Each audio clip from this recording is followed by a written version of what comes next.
We'll convene our meeting today. Before we get started, would everybody like to join me in the Pledge of Allegiance?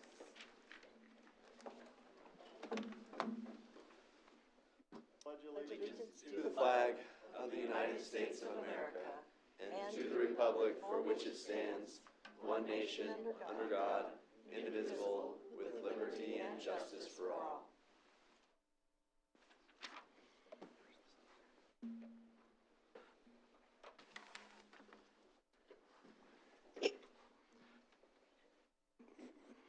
I'd like to call to order the February 7th, 2025 meeting of the Board of Regents. Roll call, please. Regent Adidam. Here. Regent Thavaro. Regent Herbin. Here. Regent Schroeder. Here. Regent Claire. Regent Kenny. Regent O'Connor. Regent Schaefer. Here. Regent Shear. Here. Regent Stark. Here. Regent Whites. Here. Regent Wilmot. Here. Okay, it's my understanding Regent Kenny's participating off-site via Zoom. Okay, there we can see him. Paul, are you able to communicate with us? I think you're on mute. Say again? We're having trouble with the audio.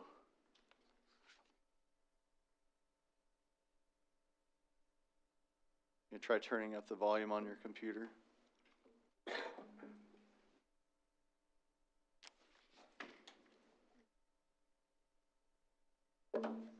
Regent Kenny, are you there? You can hear him? He can hear us. We can't hear you. Maybe that's a good thing. Okay. All right. Be that as it may, let's go ahead and we'll move forward. We'll let our folks over there in the technical side of things work out those issues. In your materials, you have copies of the minutes from the meeting of December 6th, 2024. I'd entertain a motion for approval. So moved. Are there any corrections to the minutes? If not, roll call, please. Regent Thavaro. Student Regent Herbin. Yes. Student Regent Schroeder. Yes. Student Regent Adidam. Yes. Regent Kenny. Regent Schaefer. Yes. Regent Shear. Yes. Regent Stark. Yes. Regent Whites. Here. Yes. Regent Wilmot. Yes. Regent Claire. Okay. In compliance with the Nebraska Open Meetings Act, the board has posted a copy of the act near the south door to the entrance of the boardroom. So if anybody has any questions, that's there. And we'll turn now to a couple of our guest speakers, the first of which is Senator John Arch, Speaker of the Legislature. It is my honor to introduce Senator Arch, who was elected in 2018 and re-elected in 2022. Senator Arch represents District 14, which includes parts of Sarpy County, encompassing La Vista and Papillion. In January 2025, Senator Arch was unanimously re-elected as Speaker of the Legislature, a position he has held since 2023. Prior to his legislative career, Speaker Arch had an extensive career in healthcare, working in administration spanning over 34 years, with his most recent role as Executive Vice President of Healthcare and Director of the National Research Hospital and Clinics for Boys Town. Mr. Speaker, thank you for joining us today. Well, thank you very much for the invitation. President Gold, Chair Schaefer, members of the Board of Regents, chancellors, I really do appreciate the invitation. The opportunity to talk to you a little bit about what's happening in the legislature this year and what I anticipate for the remainder of our session. So we're off and running. We had 16 new senators that joined us this year. That's quite the transition out of 49, and number 17 was actually one that was returning, who had been there before. The committees are functioning well. We adopted our permanent rules. We have begun our half-day bill debates, And we've already moved 34 bills off of general file onto select, and so we're seeing some good movement on bills. One of the things that I did this year, which is a little bit different, was instructed our committee chairs, and by the way, we had 10 new committee chairs out of 15, and we instructed the new committee chairs that they would bring out some consensus-type bills, good government bills, and we are learning with 16 new senators how to process those bills, and the debate has gone well on the floor, and as well as in the committee. We did have fewer bills introduced this year for a long session, 715 bills versus 820 in 2023, our last long session. And the committee hearings now will run through March 28th, and there's a very good debate and feel on the floor. I'm very encouraged with what I see. One of the things that's a little bit different this year is that there was, in the rules change last year, we instituted a 20-bill limit. So there is a limit on the number of bills that an individual senator can introduce. And that's brand new. I mean, it had been done before in the legislature, from my understanding, but only recently are we experiencing that now. As a result of that, we've seen some attempt to work around that, and omnibus bills are being introduced by individual senators, meaning that within the same bill you may have 5 or 6 bills that are introduced, which makes it a challenge as to which committee to reference to, which committee has the jurisdiction over that particular bill, that single bill.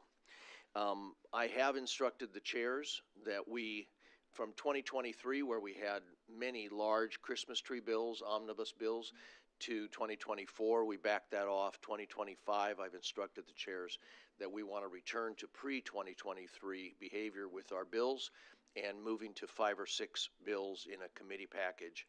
Very difficult to track large number of bills for lobbyists, for those who are wanting to follow the legislature, if we don't do that. We are, as I mentioned earlier, responding to term limits. What we are doing more deliberately, more purposefully now in the legislature is there's a lot of orientation, a lot of training, a lot of mentoring that's going on in the legislature. More standardization of processes. A lot of individuality, a lot of flexibility provided to the chairs of the legislature, but we're trying to standardize. We implemented something new with what we call an annotated committee hearing, where these very large hearings where we fill the halls, now we have a process for how we manage those large hearings. The committee clerks now, rather than reporting to the chairs, are now reporting to the clerk, and that has helped with the processing of committee statements and the standardization of those processes. 61% of the members at the beginning of this year had experienced 2 sessions or less, and so there's there's a lot of, a very steep a very steep learning curve for the new senators and for the 10 new chairs out of 15. So we're working very hard to get that built into our system, and the recruitment and retention of staff is also a very important issue to us. So this year, I'm often asked, what is the big issue? And I usually answer it, the top 3 issues are budget, budget, and budget.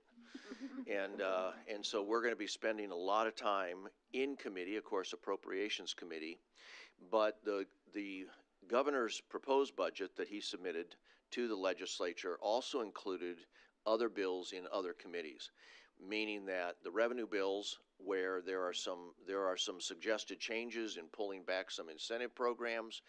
I think there's another bill in HHS, and so we have to, whereas in the past we really focused on that appropriations bill, we now have to get those revenue bills and other bills moved before we get the budget out on day 70, and so we have a bit of a coordination challenge this year in moving our budget. But the budget is the big issue. We will watch very carefully February 28th when the forecasting board meets.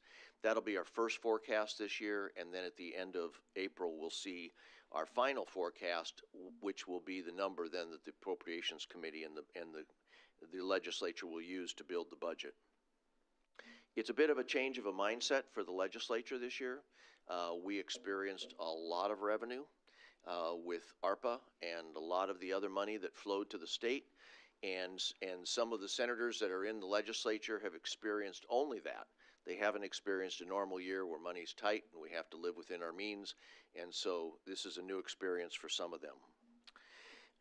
We did yesterday pass a legislative resolution, number 39, that was in honor of Coach Cook, and so we want an opportunity to speak to him directly and provide this resolution. And I think I spoke to Dr. Gold last night. We're going to try to coordinate that so Coach Cook can even come to the floor of the legislature and be honored by the legislature for many years of service. And we did something similar. I was not there at the time, but when Coach Osborne retired, we also invited him to come and presented the resolution to him as well. So we look forward to that. We look forward to that.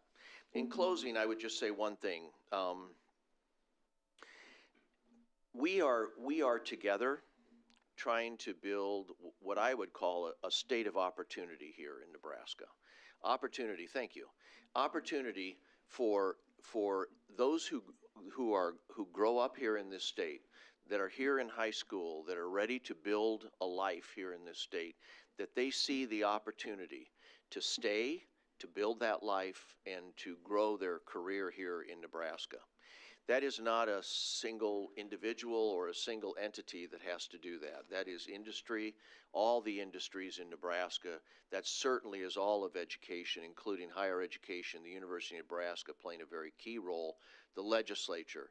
We really have to refocus on building those opportunities for the people that are growing up here in the state.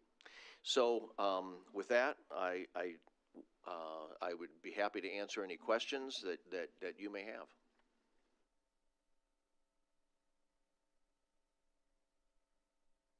Regent Claire. Well, thank you for your words. You've got obviously a tall order in front of you. And I kind of look at it, and I look at a lot of what the university does with respect to its benefits to the state, and you just set it out there perfectly. If we are going to grow Nebraska, the university has to be at the table, and it's got to be a robust university and a vibrant university, and one that attracts and retains the top faculty, top students, conducting outstanding research and all those different things. I also know you're in a terribly difficult budget circumstance, and I don't look at the contribution, the appropriation that's being made to the university necessarily as an appropriation as much as I do an investment. And so looking at it from how I look in my budget at my household, it's just because the economy's down or we've got expenses doesn't mean that I'm not going to continue to put money in my 401k, and doesn't mean I'm not going to continue to put money aside and saving for that rainy day and all those different things. And I just would encourage you to think about the benefits that the university, if we're going to grow our state,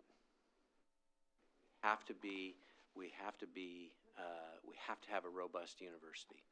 And I would just ask you to please consider that in your deliberations. Please consider that in your discussions, because if the university continues to go through the cycle where it's $8 corn, and then all of a sudden, boom, it goes to $4, and now we're in a bunker mentality, and we're trying to dig out, and we dig out, and we get it back up. It's now 8, now we're ready to go again, and then it drops back to 4.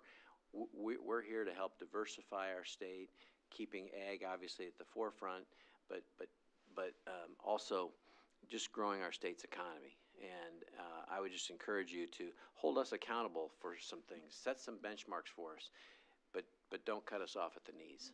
I appreciate those comments, and I agree with those comments. I think the challenge that we have is strategic thinking, right? So when we talk about a state of opportunity, and we talk about keeping individuals here, attracting individuals to the state, it is not the university's plan or the legislature's plan or industry's plan or any of that. It has to be all of our collective plan. The challenge that we have is that how our legislative budget is set up, we're in two-year cycles. And so it drives us, unfortunately, to some very short-term thinking. And so when we talk about investments, those tend to be longer-term investments. So collectively, we all have to be at the table. If we're gonna drive the state of Nebraska forward, we all have to be at the table. But I very much resonate to your comments. Anyone else? Surely a former speaker would have something to comment about. Regent? No, because I remember doing that about 4 times, and I was just waiting for everybody to shut up so I could leave, but, I have a question. Yes, Regent? We have a biennial budget model now. Have we ever considered not doing it that way? Especially as fast as change is coming? That's a good question. We attempt to modify it a little bit because while we have a biennium budget, we do year 3 and 4 projections as well. Now, we don't obligate dollars in years 3 and 4, but we do those projections because if all you do is balance in the next 2 years, but you blow up 3 and 4, we have problems. So, yes, I don't think formally has it been considered to go off a biennium budget, but there are some things that we do to try to mitigate that. Okay. Anyone else? President? Well, thank you. I just want to thank you for being here this morning and most importantly for your leadership and your partnership with the university over many years. And just to reiterate that our approach to this, as will always be in the future as long as I'm sitting in the chair, is in total partnership and in total transparency of where we are on a day-to-day basis. I view my job as not in making decisions with the unicameral and with the governor's office, but in providing accurate, timely information for our elected bodies to make accurate decisions. And I'm assuring you and your colleagues that has been and will continue to be our approach to this in the future.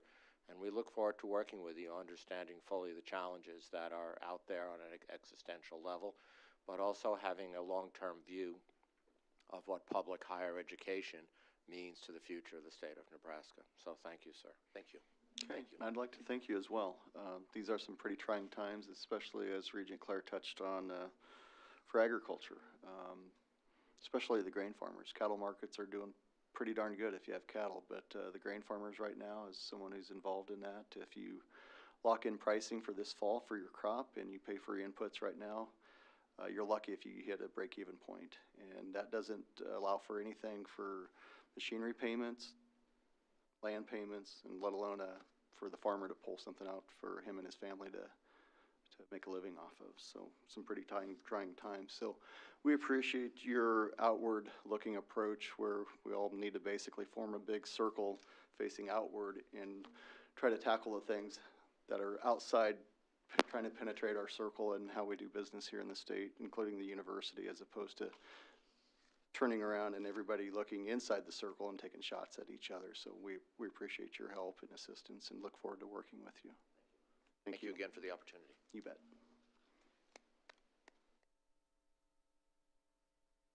Thank you. It is now my pleasure to introduce Major General Craig W. Strong, who was appointed as the Adjutant General for the Nebraska National Guard on July 7th, 2023. General Strong was born in York and grew up in Silver Creek, Nebraska. He began his military career in 1986 as an enlisted member of the United States Navy Reserve and then joined the Nebraska Army National Guard in 1993. He earned his JD degree from UNL's College of Law in the year 2000. In 2016, he was a distinguished graduate of the United States Army War College, earning his master's degree in strategic studies. He has deployed in support of Operation Iraqi Freedom twice, as well as in support of hurricane recovery operations. In addition to many military awards, General Strong is a recipient of the Department of the Army's Douglas MacArthur Leadership Award. Please join me in welcoming to our Board of Regents meeting Major General Craig Strong, our Adjutant General. Craig, it's all yours. Be here. I should start off by saying I usually have an aide-de-camp who does my slides, and so I'll do my best to run it. Speaker Arch left, and actually, first of all, thank you, Regents, President Gold, for being here. But Speaker Arch, I just wanted to extend a thanks to the legislature last year, where due to his leadership, the Nebraska and the governor's leadership, that the Nebraska National Guard was able to pass a bill that made National Guard pay exempt from state taxes. So we're very thankful for that. A couple points of order before I begin. Two things I always have to clarify. I am the governor's adjutant general, not the attorney general. So I get that often. And then secondly, I was in the Capitol a few weeks ago, and someone approached me and said, "Are you a World War II reenactor?" And I had to and so I had to indicate that I am an Army officer, but the uniforms have changed over the years, and it's kind of retro. We've gone back to our World War II uniforms, so about 2 years ago. So this is the actual uniform for the United States Army. I'll start off by just pointing out, as the Adjutant General for Nebraska, we are 3 SEALs, if you will. We have the Army National Guard, the Air National Guard, and also Nebraska Emergency Management.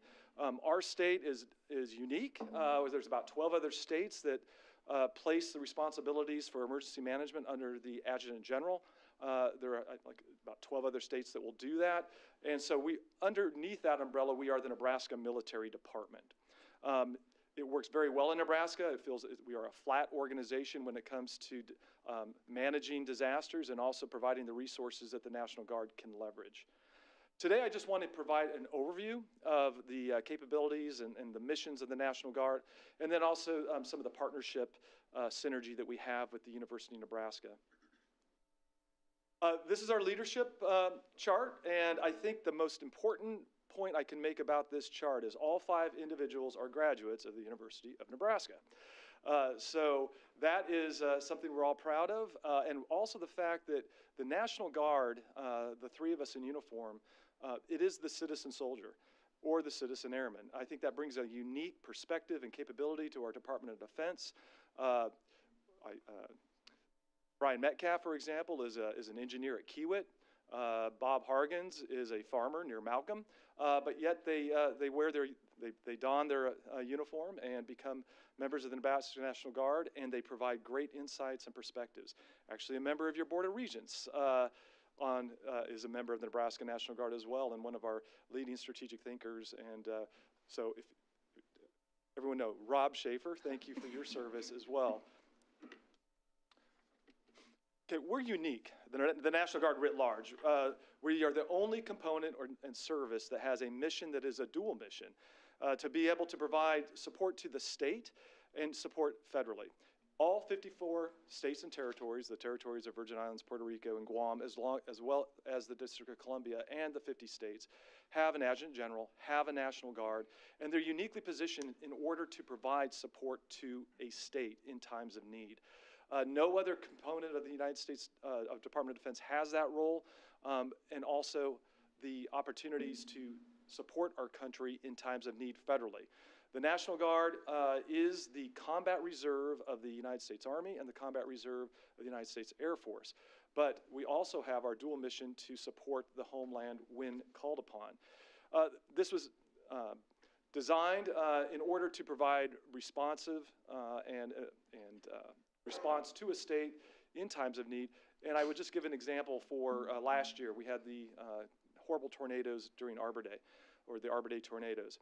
The governor didn't need to call the Pentagon in order to leverage capabilities to provide what was needed for those devastated areas. The governor has expressed power to provide support by leveraging the National Guard in their own state. Real quickly on the capabilities, our Air National Guard is located near the Lincoln Airport. You probably have seen their facilities just if you've ever traveled to the Lincoln Airport. It traces its roots back to, in that location, to when it was a Lincoln Air Base during World War II. It was a bomber base, and now it has been occupied by our 155th Air Refueling Wing. Primary capability is, you'll see the photo with the tanker. We have a tanker, the RC-135, which provides air refueling, a capability that is world-class, unlike any across the globe, in order to enable air combat power to be able to sustain itself globally. The 170th Group is located off at Air Force Base, another partnership we have, fully integrated into the operations of the 55th Wing at Offutt Air Force Base. Also an opportunity for us to provide opportunities for those that are maybe coming out of the active duty Air Force and would like to maintain their service, and we are there to have an opportunity for them to join the Nebraska National Guard. Army National Guard engineering capabilities, SBIRNI capabilities, combat sustainment, military police. I always claim, that we are Fort Nebraska. Our air base is a geographic point where the unit is conducting its operations and training. Our Army National Guard is spread, what I would say, from Chimney Rock to the Missouri River. And we are in the community. We are a community-based organization. Many of you come from homes or have towns or that have a National Guard armory or readiness center, if you will, in your community. This is the 67th Maneuver Enhancement Brigade. That is the overall arching brigade, which traces its history back to 1854, when it was the first volunteer infantry regiment. Governor Cummings in 1854 and the territorial legislature determined that there was a need for a militia both north and south of the Platte River, and 2 regiments were formed. And that is our history, and that's where we trace back to in Nebraska. The 67th Maneuver Enhancement Brigade is Nebraska's brigade. It's kind of a trivia question. What the 67th? Why the 67th? And I always tell people to look at the Nebraska flag, because our Nebraska became a state in 1867, and so that is the history and lineage of that brigade, which goes back to World War I, and then also had service in World War II, which I'll touch on later. Our other brigade is our combat brigade, combat heavy, if you will, cavalry squadron, infantry battalion, and then we have Army aviation capabilities. We're very robust in aviation capabilities, which are critical, especially when we talk about homeland missions, wildland fire capabilities. So, and these units are located across the state as well. We also have a regional training institute at Camp Ashland, which is just outside of the community of Ashland on the Platte River, and an amazing facility that actually trains not just National Guard soldiers, it also trains active duty soldiers as well. Fort Riley often sends many of its soldiers to Camp Ashland to receive essentially sergeants, NCO, non-commissioned officer training. When we talk about the primary missions of the National Guard, you'll hear warfight, homeland, partnerships. And that is what's unique about the National Guard, especially when we talk about the homeland. We have an immediate requirement and response capability for the homeland. These are 3 of our capabilities that we provide in an operational sense for Nebraska. Our civil support team, an offshoot of a need or requirement that was post 9/11, weapons of mass destruction, threats, and the ability for a team to rapidly respond and assess a situation when it comes to chemical, biological, radiological, nuclear events. They make every Nebraska football game as well, but you don't know it. They are in civilian attire, and they are assessing any scene to ensure that there is no threat to any environment. College World Series, they'll be at the Super Bowl. That is an important capability for Nebraska. Every state, there's 54 of these CSTs assigned to each state. SURF B has that ability. SURF P, we love acronyms, and this one is an acronym within an acronym. SBIRNI, Enhanced Response Force Package, which provides search and rescue, extraction, SBIRNI, decontamination, and also medical. We also have a counter-drug unit that supports local law enforcement, state patrol, FBI task forces, approximately 10 to 20 soldiers and airmen that embed to provide support in the counter-drug fight. Our community partnership I launched last year. This is something I proposed to the governor when he selected me as his adjutant general. The fact that we are a community-based organization, similar to what you see your high schools and local schools are going through transformation, having to consolidate. Many of our armories have consolidated, and we are not in the community quite to the extent that we used to be. So I felt it was important for us to, I called it the Monster Blitz, a little ode to his playing as being a Nebraska football player, and because he also played monster back, by the way. So it was so the Monster Blitz was was where this came from, and it developed into the community partnership program. We hit 3 communities last year. You'll see me in that photo in Grand Island. We were also in Wahoo and Beatrice. We have a signing ceremony with the local leadership. That's Mayor Steele from Grand Island. We are ensuring that they know that we are a partner that's a trusted partner in those communities. Turning to the one of what I would call our key or primary partnerships when we talk about the partnership aspect of what the Nebraska National Guard has. We have partnerships and initiatives spanning all campuses, and I'll touch on that. UNMC, the Med Center, this is something that we are now, as a National Guard, this is a capability. The Center for Sustainment Trauma and Readiness Skills is a UNMC program of excellence, and now the National Guard, the Nebraska National Guard, is part of that. We've put some skin in the game with 2 full-time members that will serve as instructors at UNMC. It is a world-class capability and that is provided for our nation, and this is, as I mentioned earlier, a center of excellence focused on deterring and ensuring that we have the response capabilities when it comes to biocontained threats. Future collaboration, we're moving toward, we'll place a staging area for a negative pressure containment light. We've scoped out where we can provide that capability that could be put onto an aircraft if needed, and then providing the negative pressure container light to a location in need of that capability. And I should probably let Dr. Cradaville, he can provide you all the actual details of what capabilities that brings to bear, but we're working on providing that, staging area.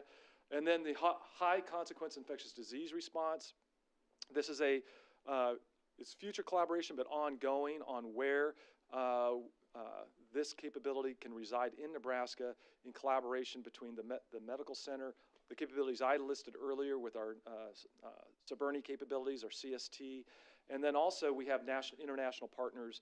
The Czech Republic is our European designated training partner, and we have engagements with the Czech Republic. The Czech Republic is NATO's premier biological defense country when it comes to NATO. That's the capability that they bring to the table. You'll see to the left, on the photo on the left, you'll see the flag of the Czech Republic on that soldier's shoulder. Long-term goal, and this is what we're aiming for, is we have, I think we can expand the capacity and capability of the Nebraska Air National Guard, and our vision is to have an area medical squadron embedded at the University of Med Center. It won't just be a standard Air Force area medical squadron. It will be unique because it will have a capability unlike no other in the ability to provide that biocontained capability that DoD requires, and they are lacking the capacity and capability to do that. UNMC is uniquely positioned to be a center of excellence in DoD when it comes to this capability. And so that's the eyes on the prize, is to have Air Force look at us and see us as a perfect partner for an area medical squadron at UNMC. Turning to the University of Nebraska-Lincoln, first of all, we are very honored when it comes to our Veterans Day celebration. One game a year, if you've been to this, most of you have been to a lot of the games, and that the game closest to Veterans Day, there's a highlight, the game day experience that is brought forth, and so that is just an honor to be part of in that sense.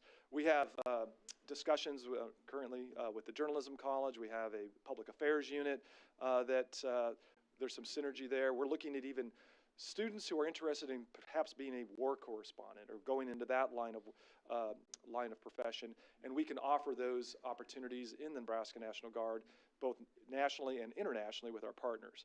College of Art and Science in the history department, we have a history unit and a history detachment. We've done some integration in there. We've had internships with our history debt and the museum. At UNL, last year hosted at the College of Engineering, Cyber Tatanka, one of the largest cyber defense exercises in DoD when it comes to not just defending the Department of Defense's networks, but the non-DoD networks as well. And that's what's very unique about it, is because it's not just DoD cyber defense, it is critical infrastructure as well. And these are the partners that have come together for that across the state of Nebraska, 4 countries as well. And then UNO, we're exploring the future partnerships with UNO. We met last week discussing opportunities with the Deterrence Lab, the Wargaming course, and actually our 43rd Army Band is located right outside of UNO, and I think there's some opportunities there as well. ROTC, we have ROTC assistant professors of military science at our campuses in Lincoln and Kearney, and then the ability to attend the University of Nebraska as a member of the Nebraska National Guard. Personally, I had 50% of my tuition paid for in Nebraska due to the GI Bill. At this point, it's now 100% of your tuition can be covered by joining the Nebraska National Guard. I'll just close by saying strength and honor always. I reviewed, what is our strength? Our strength is our ability to support our country during a war fight, during the homeland emergency, and then also through our partnerships. The honor, I will just close with saying that this is the 80th anniversary of the liberation of Europe. And that unit that I talked about earlier, that 67th Brigade, I had the honor of being invited last year to the city of St. Lo, France, which was liberated by at that point, the 134th Infantry Regiment, which was made up of 3,500 Nebraska soldiers. And to this day, when you attend those ceremonies, my French, even though I did take French at Nebraska, I'm not proficient, but when the speeches were given by the mayor and the provincial leadership, the words I could recall and pick out were "Merci beaucoup, Garde Nationale, Nebraska." So the city of St. Lo was liberated by the Nebraska National Guard, and there was the 134th Infantry. 57 Nebraskans were lost in that liberation over 4 days, and the French have not forgotten, and they do bring us back to remind us of the debt they owe to preserve that freedom. So, merci beaucoup, Garde Nationale, Nebraska. So with that, thank you for this opportunity, strength and honor. Great. General, if you don't mind, there might be a few questions. Sorry, no question. No, I'm just I know in the past I had received a few questions, I think last from Regent Whites, that said it'd be nice if we could share this with the board, what's going on. So Regent Whites, do you have any questions? I'm just fascinated, especially because there are so many that we don't recognize as people who are serving because they're not wearing uniforms. And it's wonderful. I wish there was some way we would be able to identify and thank them. Little pin or something. Oh, yes. We can take that down as work on. So. It's just, it's a service that people don't know about and appreciate. So thank you very much. Thank you. And as I mentioned, that is what I think is very unique about service in the National Guard, that it is the citizen soldiers, citizen airmen, and those perspectives. I would submit that if a Nebraskan sees someone in uniform outside of Bellevue, most likely, it's going to be a member of the Nebraska National Guard. That will be what their perception of Department of Defense. That was by design, that it ensures that our country realizes that we have soldiers and airmen available and are there. So, any questions? Any other questions? All right, thank you very much. Thank you.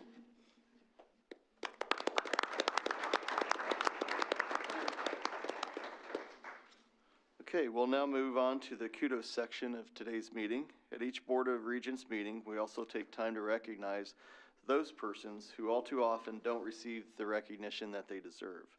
The Board of Regents believes that it is vitally important that we acknowledge your commitment as well as your contributions to the university. To have been nominated by either a supervisor or a fellow worker is an honor in and of itself. As the kudos recipients are announced, please come to the podium and join the regent making the presentation. Following each presentation, we will take pictures that will appear on our website. The president, the chancellor, and the recipient's family and supporters will be part of the photo. The first kudos recipient is Alex Stratman from the University of Nebraska at Kearney, and the award will be presented by Regent Schroeder.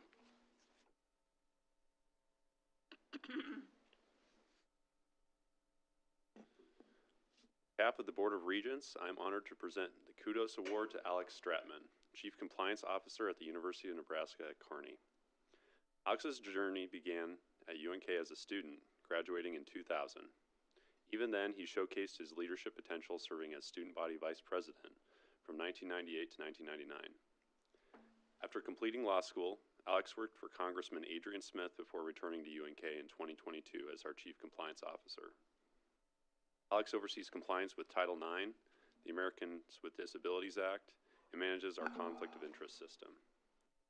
Since joining UNK, Alex has built a strong, trusting relationships across campus. Collaborates closely with departments such as Human Resources, Police and Parking Services, Student Affairs, and the Deans and Directors. Prioritizes effective education and outreach, and ensures fairness in every aspect of his work. Alex embraces the servant leadership model, offering expert guidance to individuals throughout campus. Leadership and community engagement are Alex's core values. He participates in the Leadership Nebraska program, has served on the Kearney Public Schools Board, and is a member of Kearney City Council, and holds the rank of Lieutenant Colonel in the U.S. Army Reserve. Supervisor notes, Alex is a valuable resource for people across campus. I hear regularly from individuals who turn to him for guidance. Alex is proactive in helping the campus avoid challenges. He does this through outreach and building strong relationships before issues arise. With Alex today is his wife, Dr. Kim Andresen, and his supervisor, Dr. John Faulkner, Senior Advisor to the Chancellor. Please join me in congratulating Alex for his dedication and outstanding contributions to our campus and community.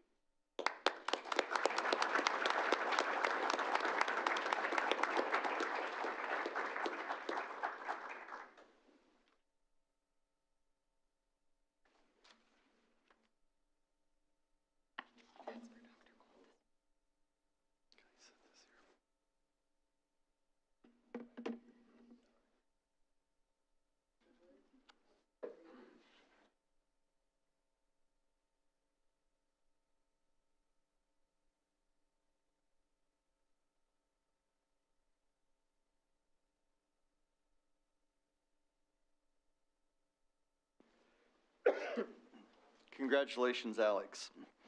Regent Herbin will present the Kudos Award to Sheila Stewart from the University of Nebraska-Lincoln, who is joining us via Zoom.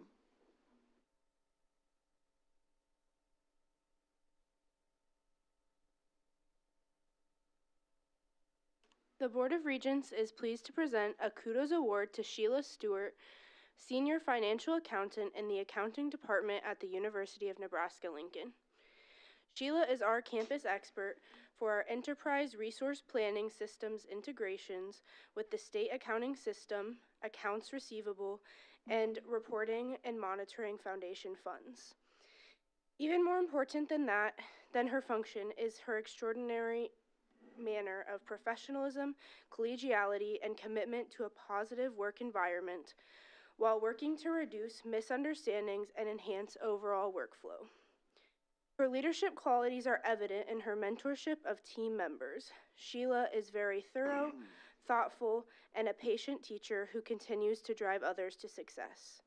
Through various local and system reorganizations, she's become a campus-wide go-to resource for straightforward solutions and always demonstrates a commitment to unwavering customer service. Her openness to challenge and her thoughtful curiosity further elevate the department's success. She is a model colleague, supervisor, and servant leader who has earned the trust of her colleagues. Sheila's husband, Donnie Stewart, is joining us via the live stream, and joining us today in person are Lacey Roy Associate Vice Chancellor and Controller Mike Zeleny, Vice Chancellor for Business and Finance. Please join me in thanking Sheila Stewart for her dedication.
Congratulations, Sheila. Regent Whites will present the Kudos Award to Debbie Vidlock from the University of Nebraska Medical Center.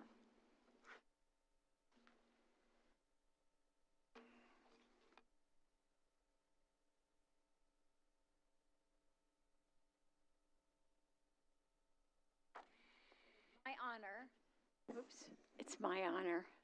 On behalf of the Board of Regents, I'm pleased to present a Kudos Award to Debbie Vidlock, a research project coordinator in the Clinical Trials Office at the University of Nebraska Medical Center. Debbie has been instrumental in helping to elevate and support clinical trials work being done at UNMC and Nebraska Medicine, and has created new standard operating procedures that streamline processes and improve outdated ones.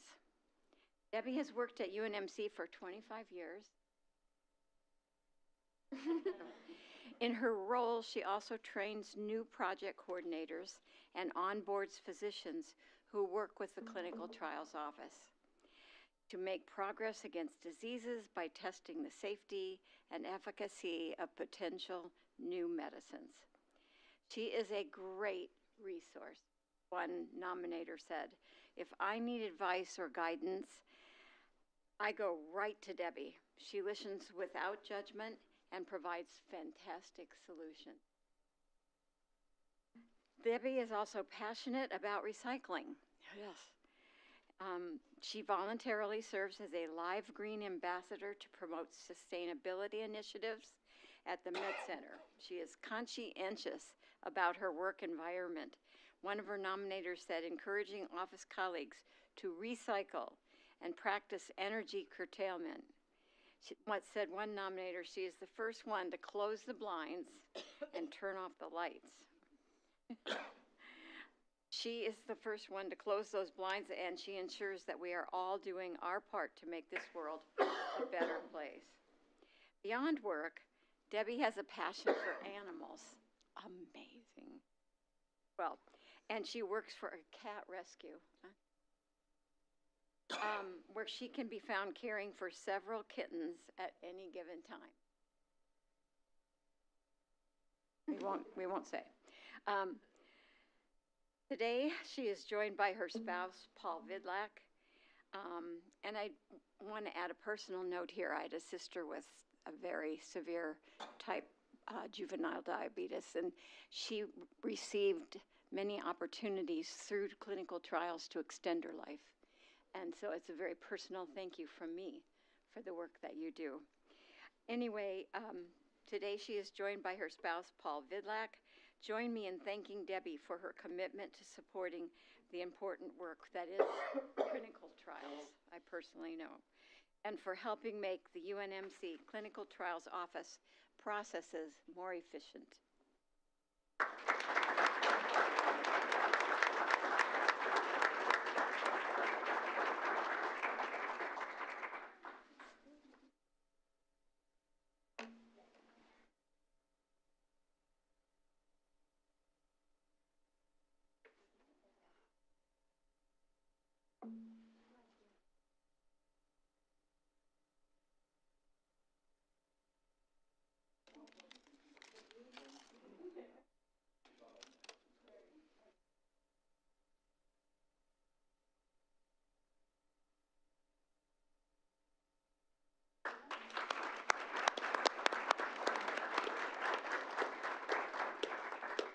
Congratulations, Debbie.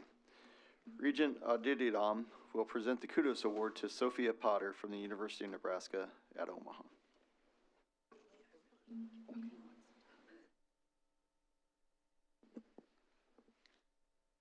The Board of Regents is pleased to present a Kudos Award to Sophia Potter, Project Manager for the Office of Research and Creative Activity at the University of Nebraska at Omaha. Her supervisor, Rika McLaren, Assistant Director of Finance and Administration in the UNO Office of Research and Creative Activity, says that Sophia exemplifies the maverick spirit with her can-do attitude and dedication to overcoming challenges. Her willingness to take on multiple demanding assignments with enthusiasm and skill reflect her passion for elevating UNO's research and creative activity initiatives. Sophia plays a vital role in advancing UNO's mission of discovery by fostering research and creative endeavors. Her supervisor states that when asked to facilitate a National Science Foundation workshop on short notice, Sophia managed all aspects of the event, reserving space, organizing catering, creating promotional materials, and conducting outreach, quickly and with precision. She seamlessly manages such tasks, showcasing her high-quality work. Sophia's inclusive approach to planning and her focus on creating a welcoming environment for all participants further highlight her commitment to advancing innovation and collaboration at UNO. She effectively brings people together and creates opportunities for meaningful interactions, advancing UNO's goal for connection and collaboration, says McLaren. Joining Sophia today are her mother, Kathleen Johnson, who is a retired UNL library faculty, and Dr. Sarah Myers, who is attending in place of her supervisor, Rika McLaren. Please join me in thanking Sophia for her dedication to the University of Nebraska at Omaha.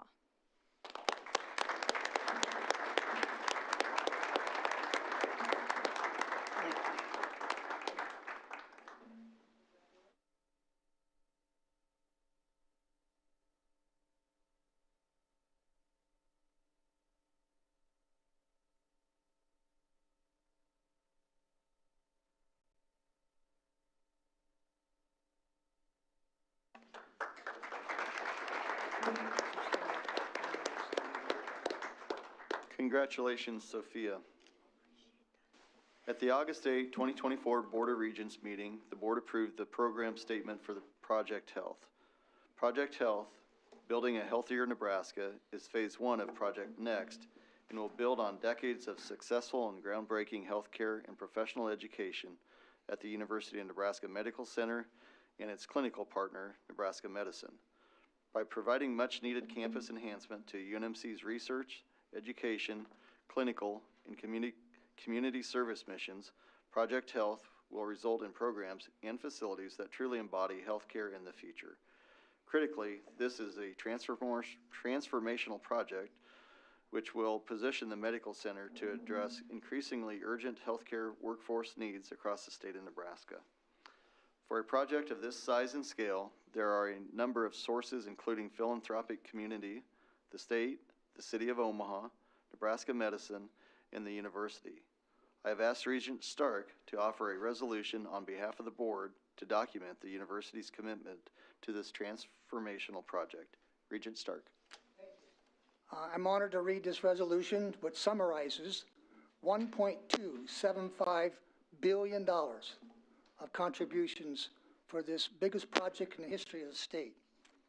Whereas the University of Nebraska Board of Regents approved in August of 2024 the program statement for Project Health, a new $2.19 billion healthcare facility at the University of Nebraska Medical Center that will serve as a clinical training center to train and educate next generation of healthcare providers, conduct research, and offer clinical trials.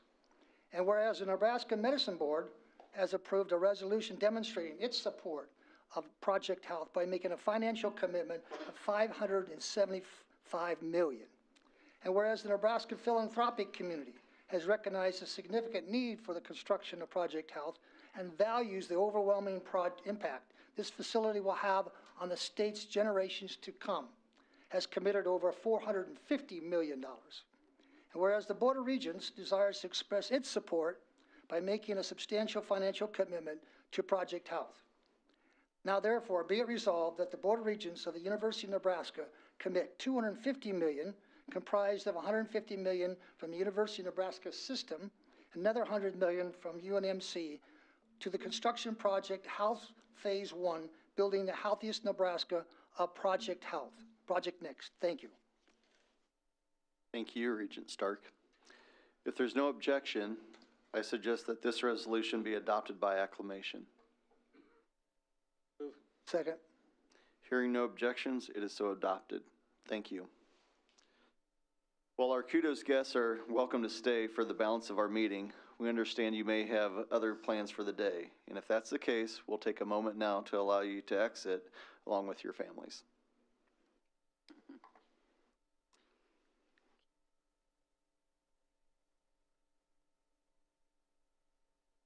I'll now turn over today's program to President Gold to make a few remarks. Thank you, Regent Schaefer, and good morning, regents, colleagues, and distinguished guests. It is always a pleasure to be with you as we discuss the future of the University of Nebraska and our critical role in shaping a stronger Nebraska. I would like to thank our guests this morning, Senator Arch, the Speaker, for being with us, who has spent more than 3 decades in healthcare administration, serving as the CEO of Boys Town Hospitals and Clinics. His leadership and expertise have been invaluable, not only in healthcare, but of course in his leadership and the unicameral, his partnership and his friendship. I would also like to personally thank Brigadier General Craig Strong for being with us today. As you heard, General Strong is the 34th Adjutant General of the Nebraska Military Department, oversees the Army National Guard, the Air National Guard, and the Nebraska Emergency Management Agency. A very distinguished career, a great partner of the university, and a great personal friend. The University of Nebraska is deeply committed to serving our state. Through education, research, and engagement, we contribute to the economic vitality, the well-being, and the success of Nebraska. And I'm grateful to the faculty and the staff who work so hard to advance our institution and our state, as well as to the students and to their families who trust us every day with their futures. I'm proud that during my time in the role as the president of your university, that our focus has only sharpened. We remain steadfast in our mission to serve the people of Nebraska, and we're working hard, and a bit more than that, to be the most effective and responsible way possible. As you know, Governor Pillen recently released his proposed budget, which includes significant support for Project Health, the public-private initiative aimed at expanding workforce in critically needed professional health programs based on the UNMC campus and across our university system. We're grateful for this support, which will help address the critical healthcare workforce shortages that unquestionably result every day, including today, in serious access and economic hardships in our state. However, the proposed budget also includes a 2.07% reduction in our base state-aided budget, along with elimination of long-standing biomedical research support and unfunded tuition remissions. This results in what is estimated to be a $31.5 million or 4.55% annual negative budget impact across the university system. Additionally, recent federal actions have brought new uncertainties to our research and federally supported programs for our students, our faculty, and our staff. All of these proposed budget and policy changes in the context of ongoing inflationary trends, our very limited reserve funds, and our future commitments, individually and together, present significant multidimensional challenges for your university campuses, colleges, institutes, centers, and so much more. Indeed, these are challenging times, but we are prepared to face them with humility, civility, and data, as well as the steadfast belief in the power of our 155-year legacy land-grant university system. Above all, we strive to be a good partner as we work towards solutions that support the long-term success of Nebraska. Throughout this hard work, we will be guided by our new strategic plan and a new strategic planning structure. At our last board meeting, I introduced the 5 pillars that will guide that plan. These pillars are extraordinary teaching and learning, or creating innovative, inclusive, and impactful educational experiences. Extraordinary research and creative activity, driving discovery and innovation to address critical challenges. Extraordinary partnerships and engagement, strengthening collaborations that benefit both rural and urban communities. Fourth, the extraordinary culture and environment that builds a dynamic and supportive university community. And fifth, extraordinary stewardship and effectiveness, ensuring responsible and sustainable use of all of our resources.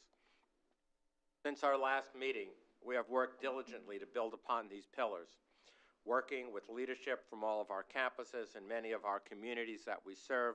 We've identified 16 potential strategies that support these pillars. These proposed strategies include enhancing curriculum innovation, establishing a unified research identity, and reliance upon data-driven decision-making to maximize impact. In the coming weeks, we will engage with all of our faculty, staff, students, with our community leaders, alumni, donors, and stakeholders to ensure that our strategic direction broadly aligns with the needs of the future of Nebraska. This university belongs to the people of our state, and it is our responsibility and my responsibility to help reimagine NU as a truly extraordinary institution that drives Nebraska forward. As an important part of this future, I am pleased to report that we remain in very close contact with the Higher Learning Commission, the body that accredits all of our campuses, and will embark upon the next step of combined accreditation for UNL and UNMC very shortly. This step will facilitate the combined reporting of faculty, learner, and program outcomes, and is highly consistent with our peer institutions, the very top tier institutions of our nation. Another one of the ways the university drives our future is reflecting on our growing economic impact. At our last meeting, Dr. Paul Umbach from the consulting firm Tripp Umbach shared preliminary findings of the University of Nebraska Economic Impact Report. The data is clear. The University of Nebraska academic systems contribute $6.4 billion with a B dollars annually to the Nebraska economy and return $10 for every dollar invested by the state. This represents just over 10% growth since this last study was completed 3 years ago. On February 11th, Dr. Umbach will join us once more here in Lincoln for a news conference where he will share the full analysis in the context of national trends and distribute the formal report. And I will share a small spoiler, which is that the incredible, continuous economic impact of the University of Nebraska is not consistent with the national trends for public universities such as ours. Even though the challenges of recent years, when the economic impact of many other universities and large systems has remained flat or fallen, the impact of the University of Nebraska from an economic development perspective has continued to soar. This is a testament to the work of everybody in this room, the leadership of our board, but most importantly, our faculty, our staff, and so many others. Part of the reason for this impact is that we are focused on preparing a talented workforce ready to face the challenges and to embrace the opportunities they encounter throughout their careers. Although the University of Nebraska system, within this you can find numerous examples of programs that equip students to do exactly that, including one new program that's on the agenda today, the UNMC College of Dentistry and the UNO College of Business Administration, that will offer a dual DDS MBA degree. Both degrees currently exist, and offering a dual degree program will allow dental students to complete the MBA degree in fewer credit hours and equip future dentistry professionals with the business and leadership skills required in the modern healthcare environment. Programs like this help future dentists develop skills that they will need to build and maintain thriving practices in Nebraska and beyond. There are so many other examples of good work taking place across our university system, but for the sake of time, I will share just one more. Just this last January, I was incredibly honored to join UNO's own combined choir, led by our very own Professor Peter Eklund. This visit was to perform at the United States presidential inauguration in the rotunda of the United States Capitol. This was a wonderful opportunity to showcase some of our incredibly talented students on the national stage, and I might add, supported through the generosity of private philanthropy. And for each of our regents, there is a gift commemorating that day on the table before you.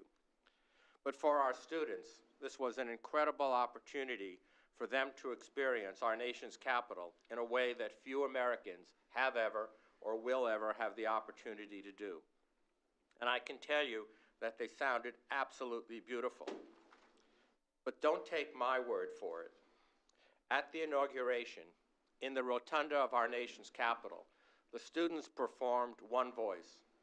And I can't think of a more appropriate soundtrack to the work that we're doing here today as we work towards a collaborative and unified university system and for the advancement and continued success of our current and future students in state. And now, to share their amazing talents of our students and faculty, it is my pleasure to invite Professor Eklund and our students to share this historic moment with us today. Welcome.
Together in harmony, surrendering to the mystery. This is the sound of Voices 3. This is the sound of Voices 3. Do-do-do-do.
Well, thank you. I want to also just note that without the assistance of our senior senator, Deb Fisher, none of this would have been possible. It was her invitation, and she's the one that facilitated when all of the inauguration events were transitioned from being outdoors to indoors to give the choir the opportunity to perform inside of the rotunda of the United States Capitol.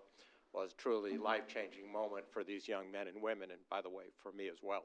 So thank you, and thanks to Chancellor Bennett for the generosity of the red scarves. I think they made a big hit on national media, and I hope that our regents enjoy wearing them, and that you'll use this as an opportunity to remember that our job is, of course, to balance the budget, build strategic plans, and serve the people of Nebraska, but we do a few other things as well.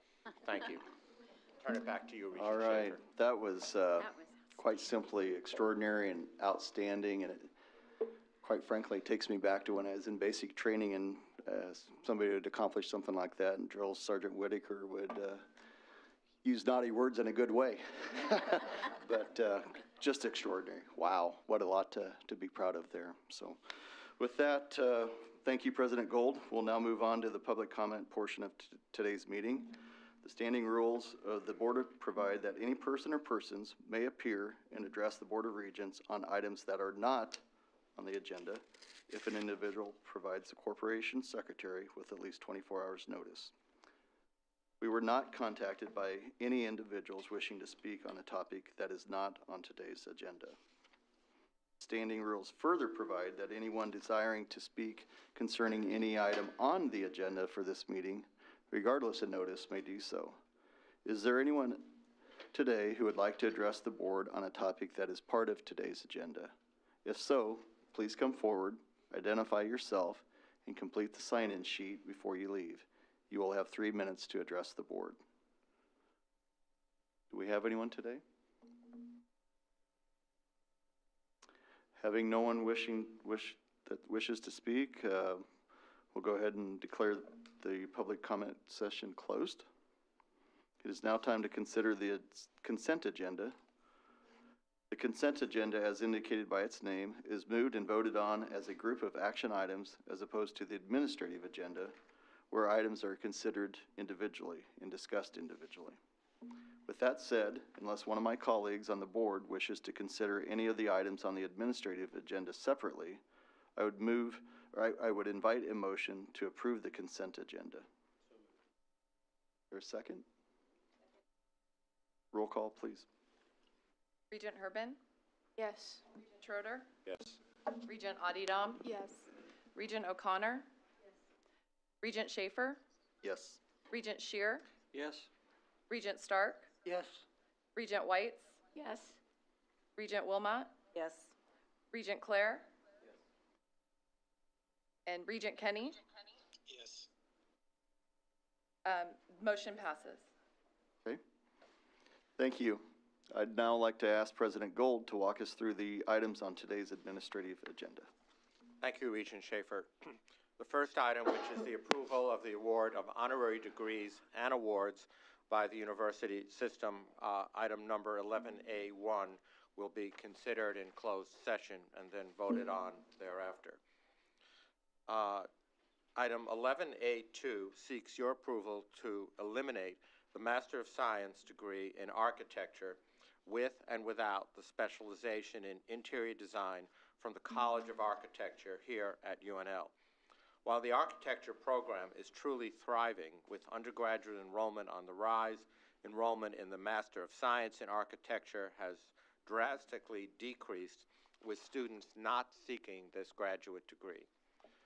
The new admissions in Master of Science degree in Architecture was discontinued in 2023, and currently there are no students in the program.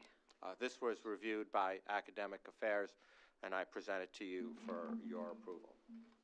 Is there a motion to approve item 11A2? So moved. Any discussion? Call the roll, please. Regent Schroeder? Yes.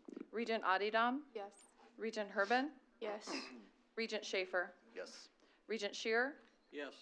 Regent Stark, Yes. Regent Whites, Yes. Regent Wilmot, Yes. Regent Claire, Regent Kenny, Regent O'Connor. Yes. Motion passes. Thank you. Item 11A3 seeks your approval to eliminate the Nebraska Book Arts Center at UNO. The Nebraska Book Arts Center was established to promote the art of fine book production. A recent review recommended discontinuing the center as other entities within the UNO system provide the same services, and the faculty that were involved in the center have all retired. This, too, was reviewed at Academic Affairs Committee and is presented to you for your consideration today. Okay. Is there a motion to approve item 11A3? So move. Second. Is there any discussion?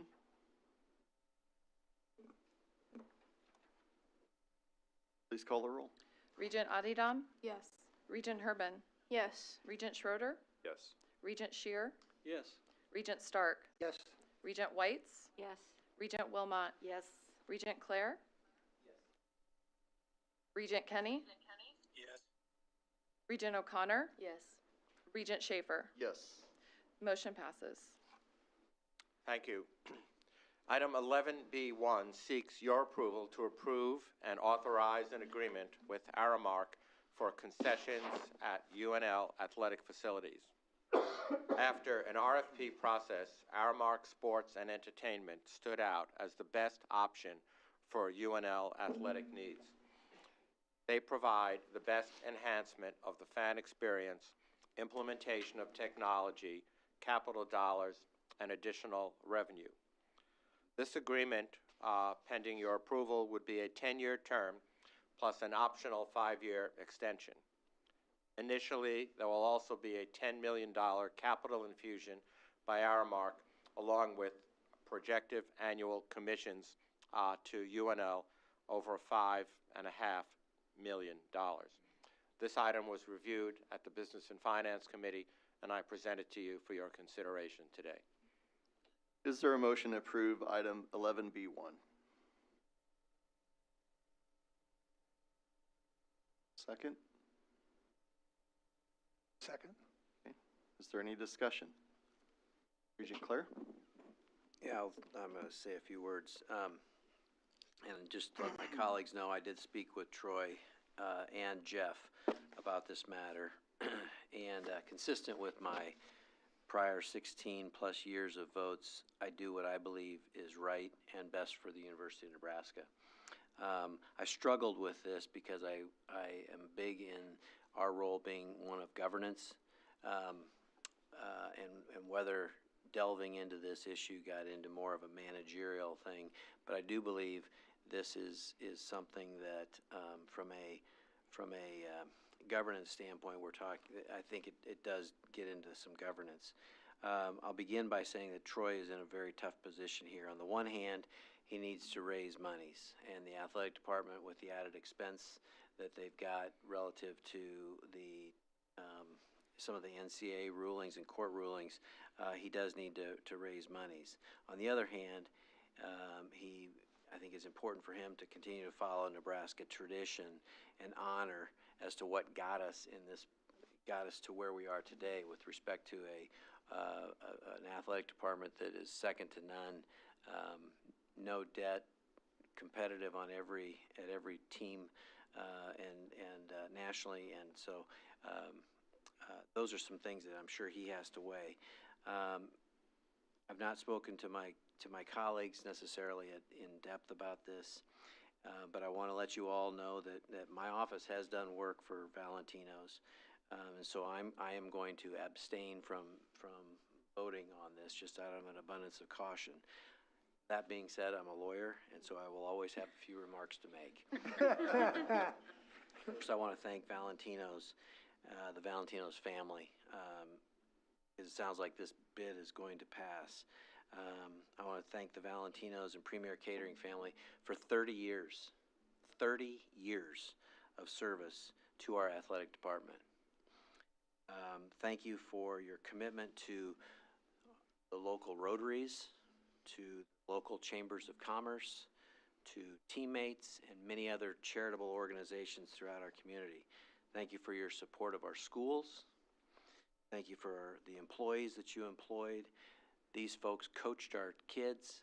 They worked with within their communities with the PTAs and other things, and supported our churches and the communities in general. I want to recognize Tony Messinio, who was inducted into the Nebraska Business Hall of Fame. Summary, I just want to thank the Valentinos, Messinio family for all that they have done for Lincoln, Nebraska, and Nebraska athletics. My hope is that Aramark can contribute to Lincoln and Nebraska and to the University of Nebraska like Valentinos did. And with their employees, I hope they're involved with the local chambers of commerce. I hope they're involved in local rotaries. I hope that they buy their food and their supplies from our local vendors. I hope that they offer our students in hospitality management and others colleges throughout our campus. I hope they offer them internships. I hope that once those students graduate that they offer them jobs. We need to keep our local communities vibrant. We need to keep our state vibrant, and we need to continue also to help athletics. So again, I'm going to abstain from voting on this, but I felt it was important for my colleagues and for those involved here in the meeting to understand where I'm coming from. I have always held the community and the university first and trying to do what I believe is right and best. And so those are my remarks. Thank you, Regent Claire. Regent Wilmot, you have some comments? I had just a clarifying question, and that is for the $10 million upfront investment, exactly what are our obligations and responsibilities? Can Athletic Director Dannon come to the podium? That money will be used for infrastructure improvements inside the stadium. One, just to modernize our concession stands as they are. The model that we have, walk up and walk away, is kind of not in vogue.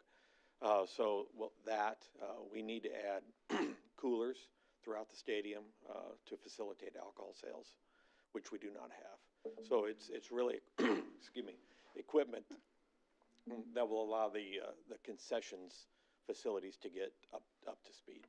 The 7.5 up front and the 2.5 later contemplates potential stadium improvements and needing to do things a little bit further down the line. Whatever work is done now would not be compromised if there was a stadium project ahead. Okay, that was another question Yeah. I had. It's like, we're going to do all these things, and then what happens? And with the other $5 million that's coming in all the time, do we have obligations on how that is supposed to be spent? No, that's just general revenue to the department, like any other source of revenue that will fulfill our expenses. I wanted to clarify that. So.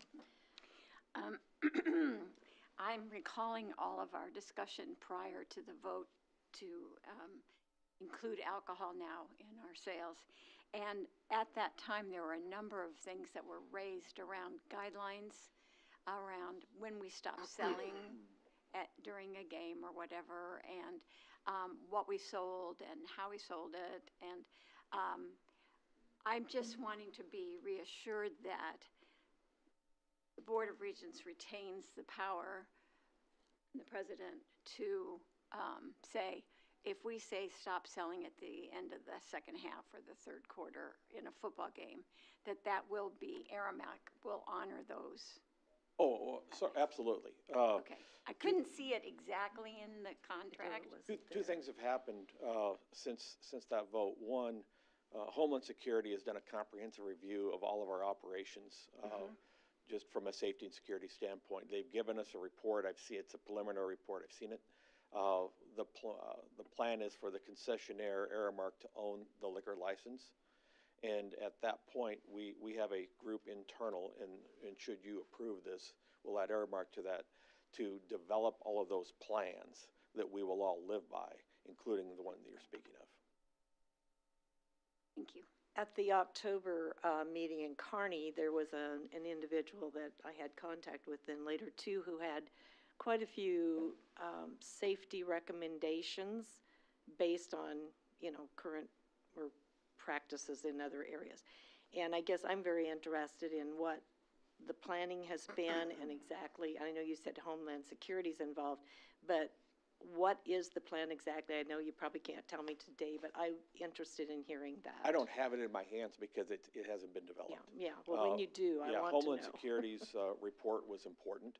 But Aramark, coincidentally or not coincidentally, has led the transitions from no alcohol sales to alcohol sales at 6 different institutions, including the University of Iowa, whose report we used to give us some of the data about how behaviors have been impacted by it. So they've actually been a part of the transition processes. So I believe their expertise, and part of the reason why we haven't really gone full bore on that yet, one, time didn't necessarily necessitate it, but two, until they were onboarded, we need them in the room to help guide us too with what they've experienced. Anyone else? Well, I have an additional comment, Okay. and it doesn't need Troy here. This No, is no, not so fast. I know Tim had a statement to make, and I will be voting against basically on the principle. I didn't agree with the alcohol in the first place, and I have worked, though, well, not for Aramark, but in the correctional system, so I'm very familiar with Aramark. In fact, through a contractual, we actually train their employees in the correctional setting, but I don't feel I have a conflict of interest because I was never, quote, employed with them. Okay. But I will vote no based on the principle. Okay. I guess I have a question, and I think I have a clear understanding of it, but approving this contract with Aramark does not limit or prohibit Aramark from entering into an agreement with Valentino's to sell their pizza down the road. Is that correct? Okay, so it's not mutually exclusive. That opportunity will still present itself. University of Nebraska today, athletic department, is the concessionaire. Okay. Aramark will become the concessionaire. Today, the University of Nebraska Athletic Department has contracts with Val's, Runza, Wimmers for their products to be served. Those contracts will now be held by Aramark as the concessionaire. One of the attachments to your information on this shows those existing contracts that will carry over. In Val's case, the contract was expiring this year, so that will be up to Val's or Godfather's or whatever pizza provider that Aramark wants to provide. Okay, but Valentino's will have the opportunity to enter into negotiations and absolutely and fill that contract if the two parties can that's right can reach terms. Okay, great.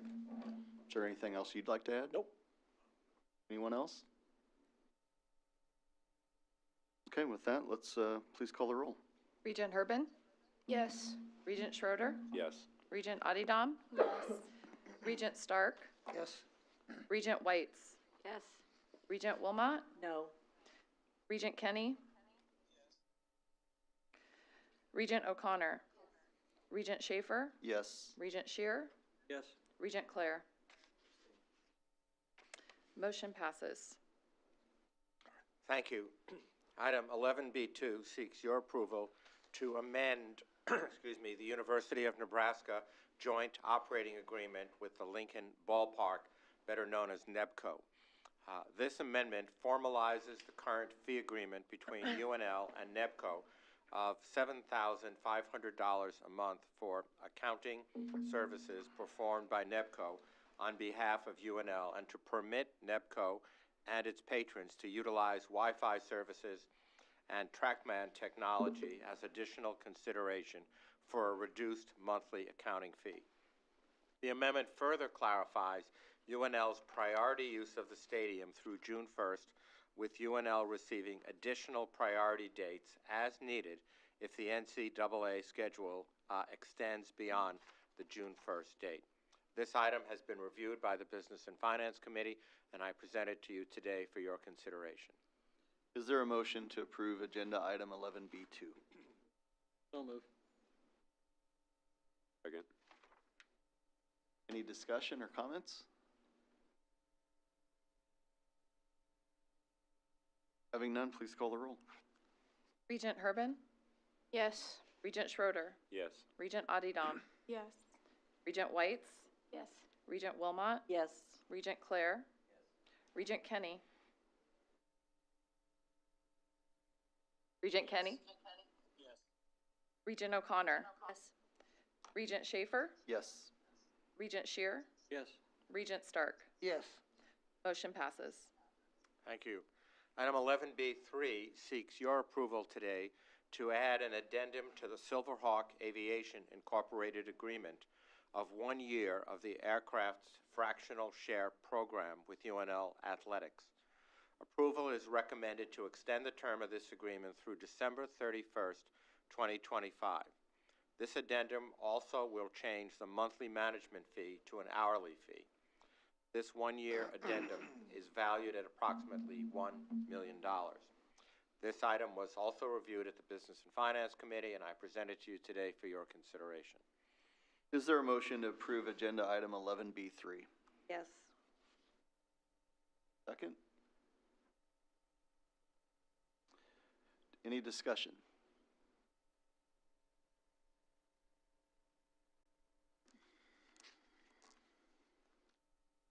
Please call the roll. Regent Schroeder, Yes. Regent Adidam, Yes. Regent Herbin, Yes. Regent Wilmot, Yes. Regent Claire, Regent Kenny, Regent O'Connor, Regent Schaefer, Yes. Regent Shear, Yes. Regent Stark, Yes. Regent Whites. Yes. Motion passes. Thank you. Item 11B4 seeks your approval today to add enabling work to the Phase 1 infrastructure of multiple Memorial Stadium improvements project at UNL. Regents Policy 6.3.6 stipulates that the project approval phase of the university's capital planning and development process begins with review of intermediate design. In October 2023, the Board of Regents granted a waiver to permit ADA compliance and infrastructure work to commence immediately following the 2023 football season. As work continues to move from the program statement phase to the project approval phase, additional enabling work has been identified to help allow the project to proceed efficiently and effectively for your subsequent consideration. This item requests approval to expand the current waiver permitting ADA compliance and infrastructure to include utility infrastructure, site work, relocating occupants, technology upgrades, and security enhancements. This item was presented to the Business and Finance Committee and is now presented to you for your consideration. Is there a motion to approve agenda item 11B4?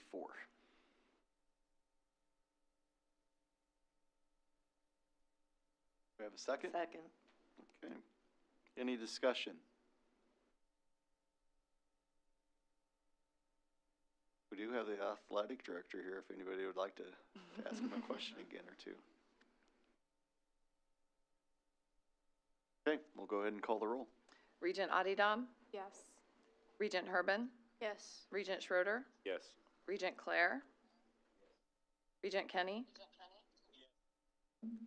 Regent O'Connor, Yes. Regent Schaefer, Yes. Regent Shear, Yes. Regent Stark, Yes. Regent Whites, Yes. Regent Wilmot. Yes. Motion passes. Thank you. Item 11B5 seeks your approval on UNMC's campus utility and public safety infrastructure project. Per Board of Regents Policy 6.2.6.2C, renewal work on an estimated project cost of $2 million or greater will be submitted to the Board of Regents for approval. The pedestrian crosswalk at 42nd Street is the most heavily trafficked pedestrian crossing for students and faculty on the UNMC campus, having crossed that crosswalk hundreds, if not thousands of times in my previous job. UNMC has been notified by the Metropolitan Utilities District of their intention to repair the water main line that runs underneath 42nd Street on the UNMC campus, which, by the way, has ruptured on several occasions. While 42nd Street will be closed by MUD, UNMC proposes to undertake the safety project to minimize the time this main route will be closed to traffic. The project will remove the center island to create a shorter crossing distance and eliminate the line of sight issues caused by drop-offs in this location. It will install a raised traffic table to increase visibility and to slow traffic, and will also narrow the traffic lanes, which has been shown to naturally slow traffic speeds in this area, as we've had a number of near misses in this region. Proposed budget for this is $12 million, funded from auxiliary revenues and the utility plant operating expense budget. Project timeline and budget will be finalized as design and construction vendors are selected, design commences, and material lead times are fully understood, with the project anticipated to be completed in the winter of 2025-2026. This item was also fully discussed at the Business and Finance Committee, and I present it to you for your discussion today and approval, hopefully. Thank you. Is there a motion to approve agenda item 11B5? So moved. Second. Any discussion? And I agree with the President's comments. I think this is a huge safety issue. And, quite frankly, I think it's pretty amazing with the high traffic count through there, as well as the foot traffic, that we haven't had more serious incidents there. So with that, I think this is a great thing to do, and I'll be voting in favor of it. So, and Regent Wilmot? Just had a question as to, is there a reason maybe that the city isn't?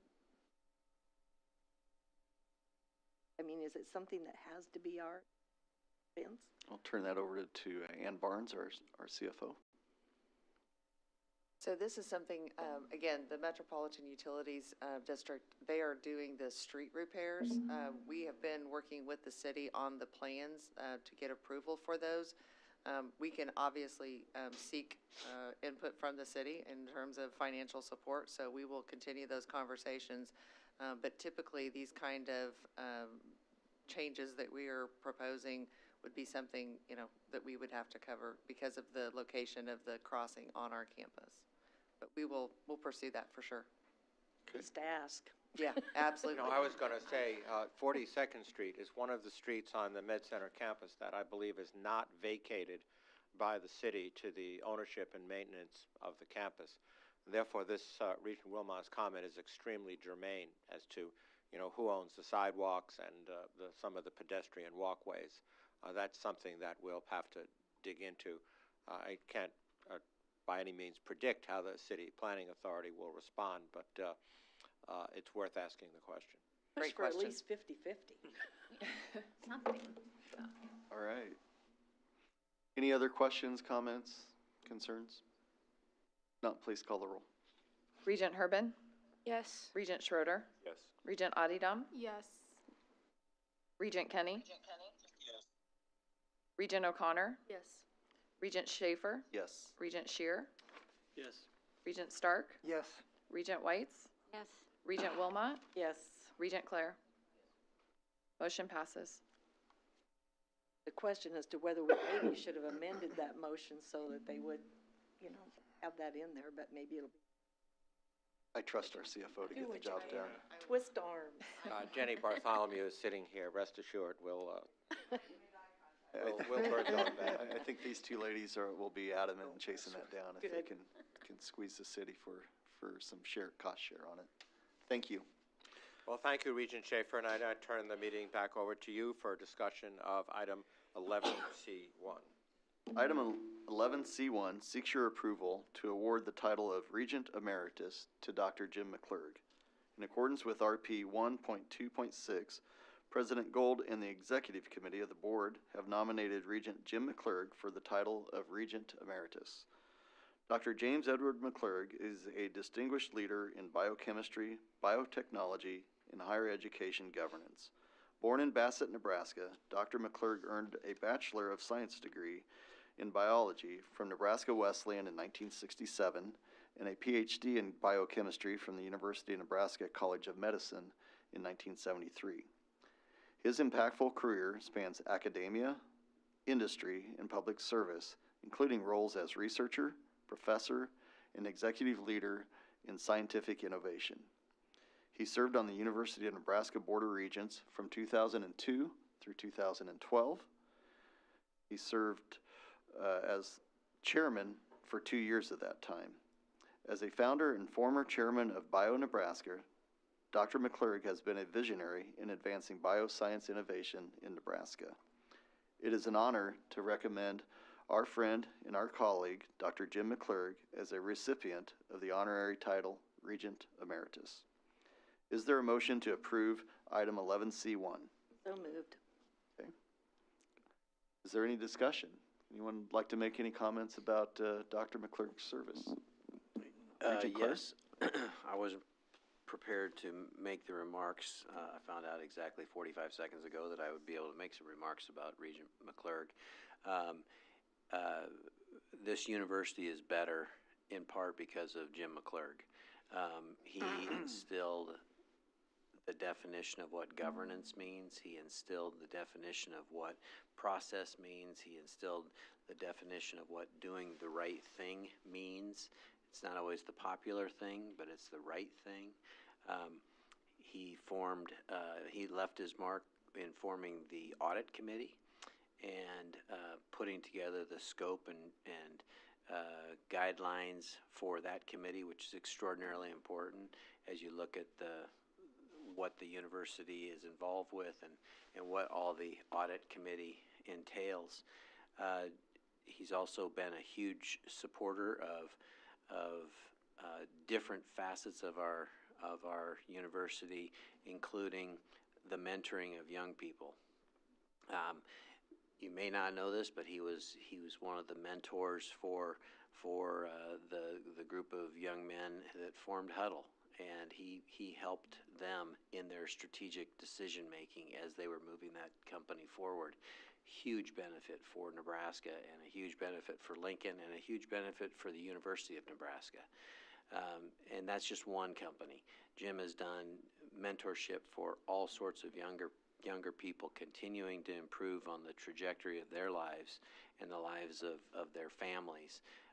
I can't think of a better person to get this nomination and this recognition for his years of service on the Board of Regents than Jim McClurg, and it's a real privilege to have the opportunity to participate, and I will be voting in favor of this. Regent Whites?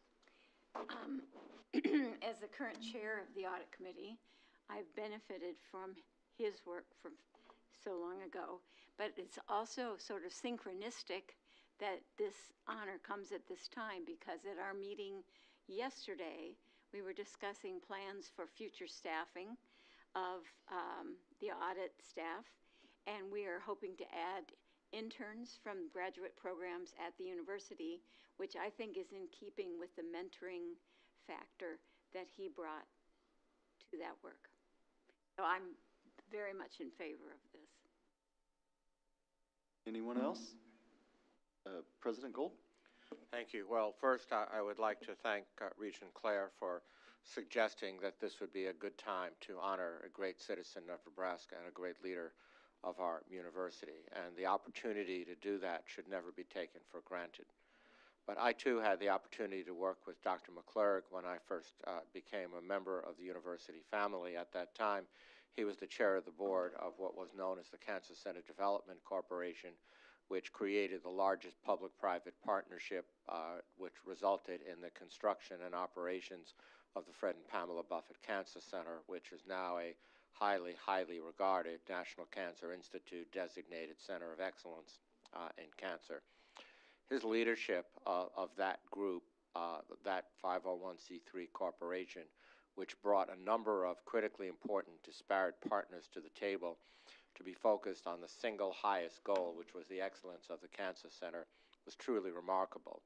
His calm, his leadership, his, by the way, knowledge of Robert's Rules of Order, which was always very impressive, and Tim knows exactly what I mean by that, was instrumental in taking this from a conceptual stage into a reality. So I can tell you it is just a privilege to speak towards supporting this resolution to create an emeritus status for Dr. McClurg, and we should look at ways to honor other great Nebraskans who also have changed the trajectory and the future for this university. Thank you. Anyone else?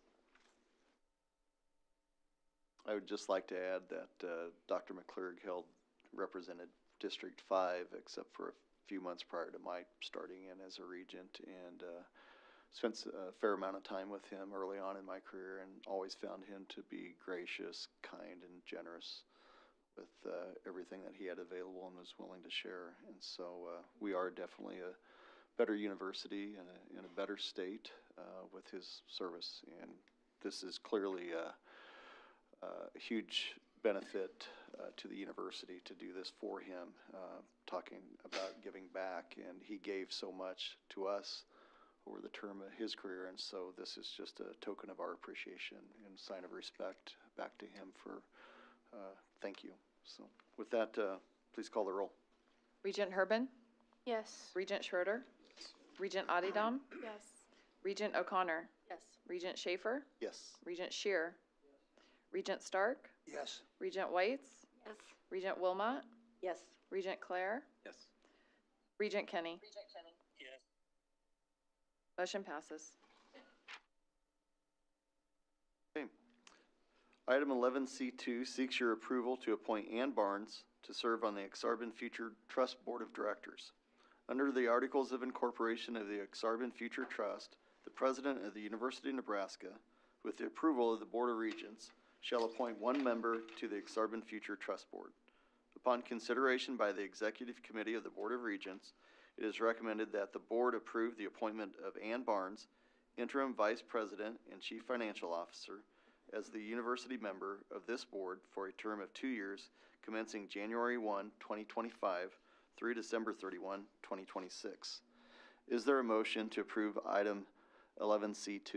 So move. Second. Is there any discussion? Ann, we'll put you on the spot. Do you have any comments? Not really, but thank you for the endorsement. It's my last You're time. most welcome. This is my last meeting as chair, so I got to put people on the hot seat too. So, no, and I think this is a great appointment, so looking forward to approving you, Ann, to serve on that board. Unless there's any other questions, comments, or discussion, let's go ahead and call the roll. Oh, Regent No, Wilmot? I thought maybe Paul did. Paul, Regent Kenny, do you have a question, or were you just stretching? Sorry, can you say that again, Paul? Oh, okay. All right, let's go ahead and call the roll then. Regent Schroeder? Yes. Regent Adidam? Regent Herbin? Yes. Regent Schaefer? Yes. Regent Shear? Yes. Regent Stark? Yes. Regent Whites? Yes. Regent Wilmot? Yes. Regent Clare? Regent Kenny? Yes. Regent O'Connor? Motion passes. Okay. Excuse me. Item 11C3 seeks your approval to amend the University of Nebraska Board of Regents Policy, RP 5.9. The proposed amendments to Rule Policy, or Regents Policy 5.9 clarifies which organizations have the authority to allocate Fund A monies. The amendments also outline allowable and unallowable uses for Fund A support, which may require an appeal, which also sets forth an appeal process for denied expenditures and a mandate that the publication of procedures for students to request Fund A refunds.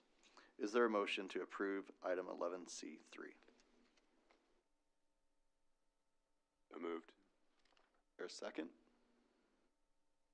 Second. Okay. Any discussion? Yes, Regent Adidam? No, yeah, oh. I just wanted to state that I do support the amendment to change Board of Regents Policy 5.9 as it more accurately ensures that student fees are used solely for the collective benefit of our student bodies. This change mitigates the subjectivity for students and staff advisors when determining what can and cannot be purchased on our respective campuses. And I think this also further ensures that students are in proper compliance with the policy, and it is a great step in the right direction to ensure that there is more equitable and fair usage of student fees. Okay. Regent Wilmot, did you have comments? Yes, I'd had a Zoom meeting kind of with our attorney and Bren and Drew. And in that, I guess, because as I went through the revisions, I honestly do not see increased guidelines. And I also reviewed the actual audit document, and I found a lot of interesting things that made me think perhaps the real problem or culprit here isn't really the policy as much as it is just how it's being carried out. And I just would mention just a few things. As I looked at it, the audit itself, and here's what makes me have some questions. 14 of 32 transactions tested contained expenditures related to an event. The documentation provided did not include approval of the event that the expenditures were related to. 16 of 32 transactions tested were requests for reimbursements that did not have a prior approval for the purchase, which that's in our policy currently. 30 of 32 transactions tested were for expenditures that did not benefit the broad base of students. All 32 transactions tested lacked evidence that the expenditures were reviewed for compliance with Board of Regents Policy 591 and UNO Campus Policy. So it started telling me, you know, the guidelines were there, but for some reason it wasn't carried out in that manner. So I personally would like to see an audit on each one of the campuses so we really know how those expenditures are occurring on various campuses. I also saw in some of the things that didn't meet policy, there was travel reimbursements, you know, several things that just, I'm not sure that's what our student fees are for. And there was also an article that came out where when these fees were frozen, that a gentleman, student evidently had complained or was concerned because it froze dollars for menstrual supplies. And as I visited with Bryn and them, you know, I had a hard time understanding why student fees were going there. And what this gentleman had said in his interview was, you know, what if I have a girlfriend or my sister's in my apartment and she needs those kind of supplies? And I know that I attended college a long time ago, but we took care of those things ourselves. We didn't see that as a student fee expenditure. And the reason, I guess, you know, I see things like Planned Parenthood, Health and Human Services. There's a lot of agencies that assist when people have needs. And the only response I got back basically was, well, I think it's more about the fact that, you know, that's more easy to get to. It's easier. So I just think we have a deeper look here before we really feel that we have a policy need. Do we have any other Regent? Herman? Well, I want to say that for the past few months, all 4 of us student regents and our student affairs officials from all of our campuses, as well as previously mentioned officials from the system, we've all worked through the updates to this policy. It's been a little bit unclear in the past, and so I was grateful for this opportunity. Although there have been hiccups throughout the years, I just want to reinforce that all student government officials, our aim is to follow these policies, and our commitment is to ensuring that as many students as possible benefit from our programming and our initiatives.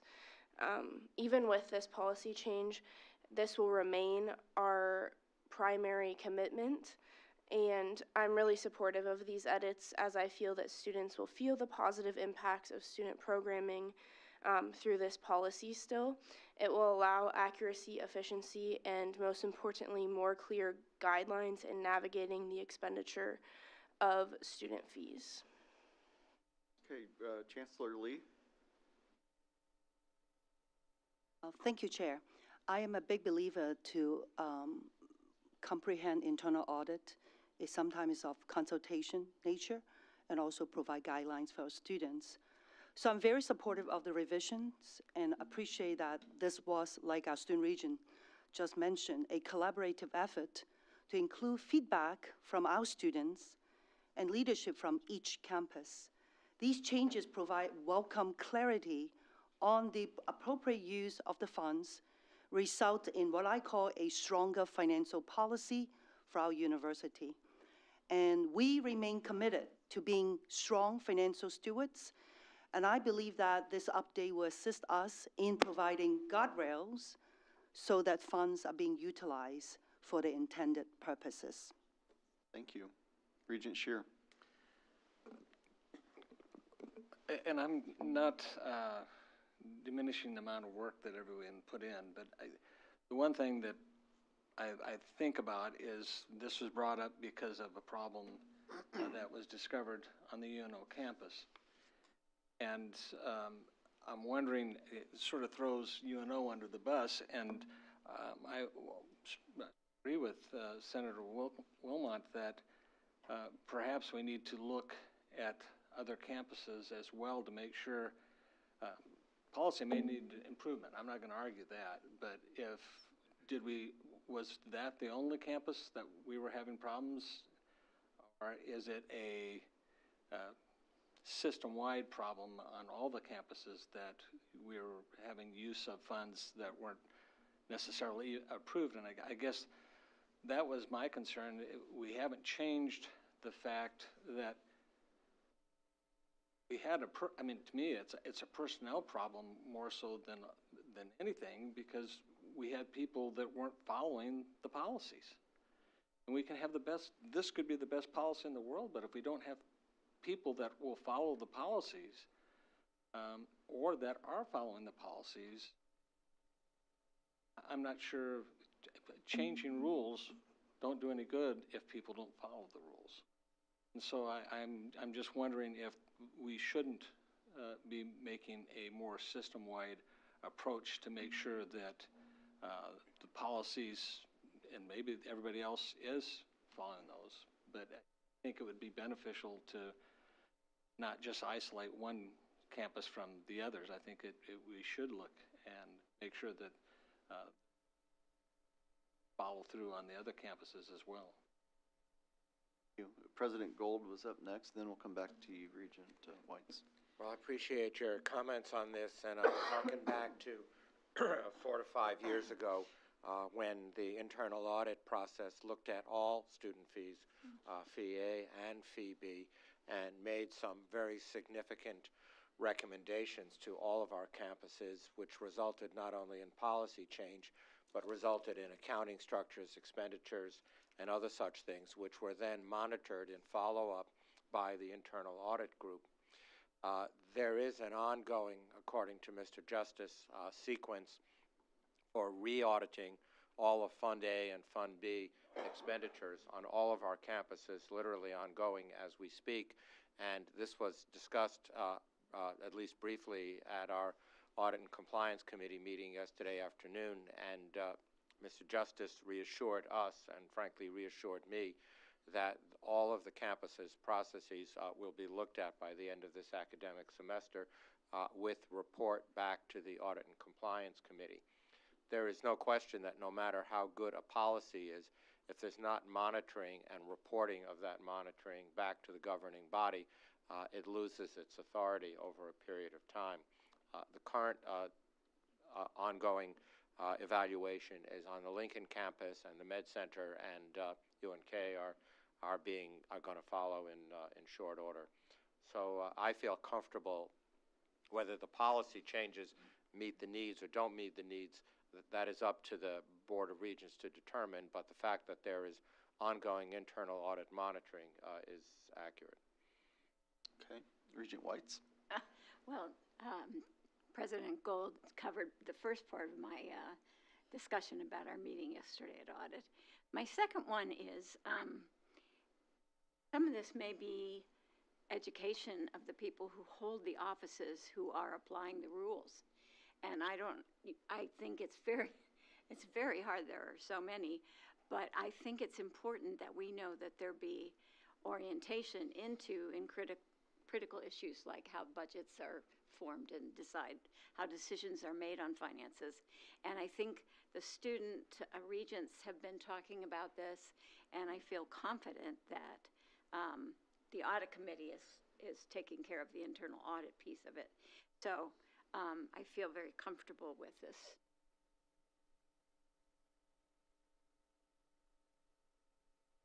Regent Schroeder? I wanted to say I agree with Regent Shear's comments about this personnel issue, but I think the question before us is how do you legislate and ingrain a policy that prevents improper or inappropriate expenditures without restricting the ability for the student voice and for student leadership campuses? This is a very important Regents policy for what we do on our campuses. This is our fund that we use to draw from to fulfill our campaign promises and to better our campuses and our student bodies. I appreciate Drew's work from this throughout the whole process. He had this student regent input, and at the beginning of this process of amending 5.9, there were some amendments that were restrictive and maybe could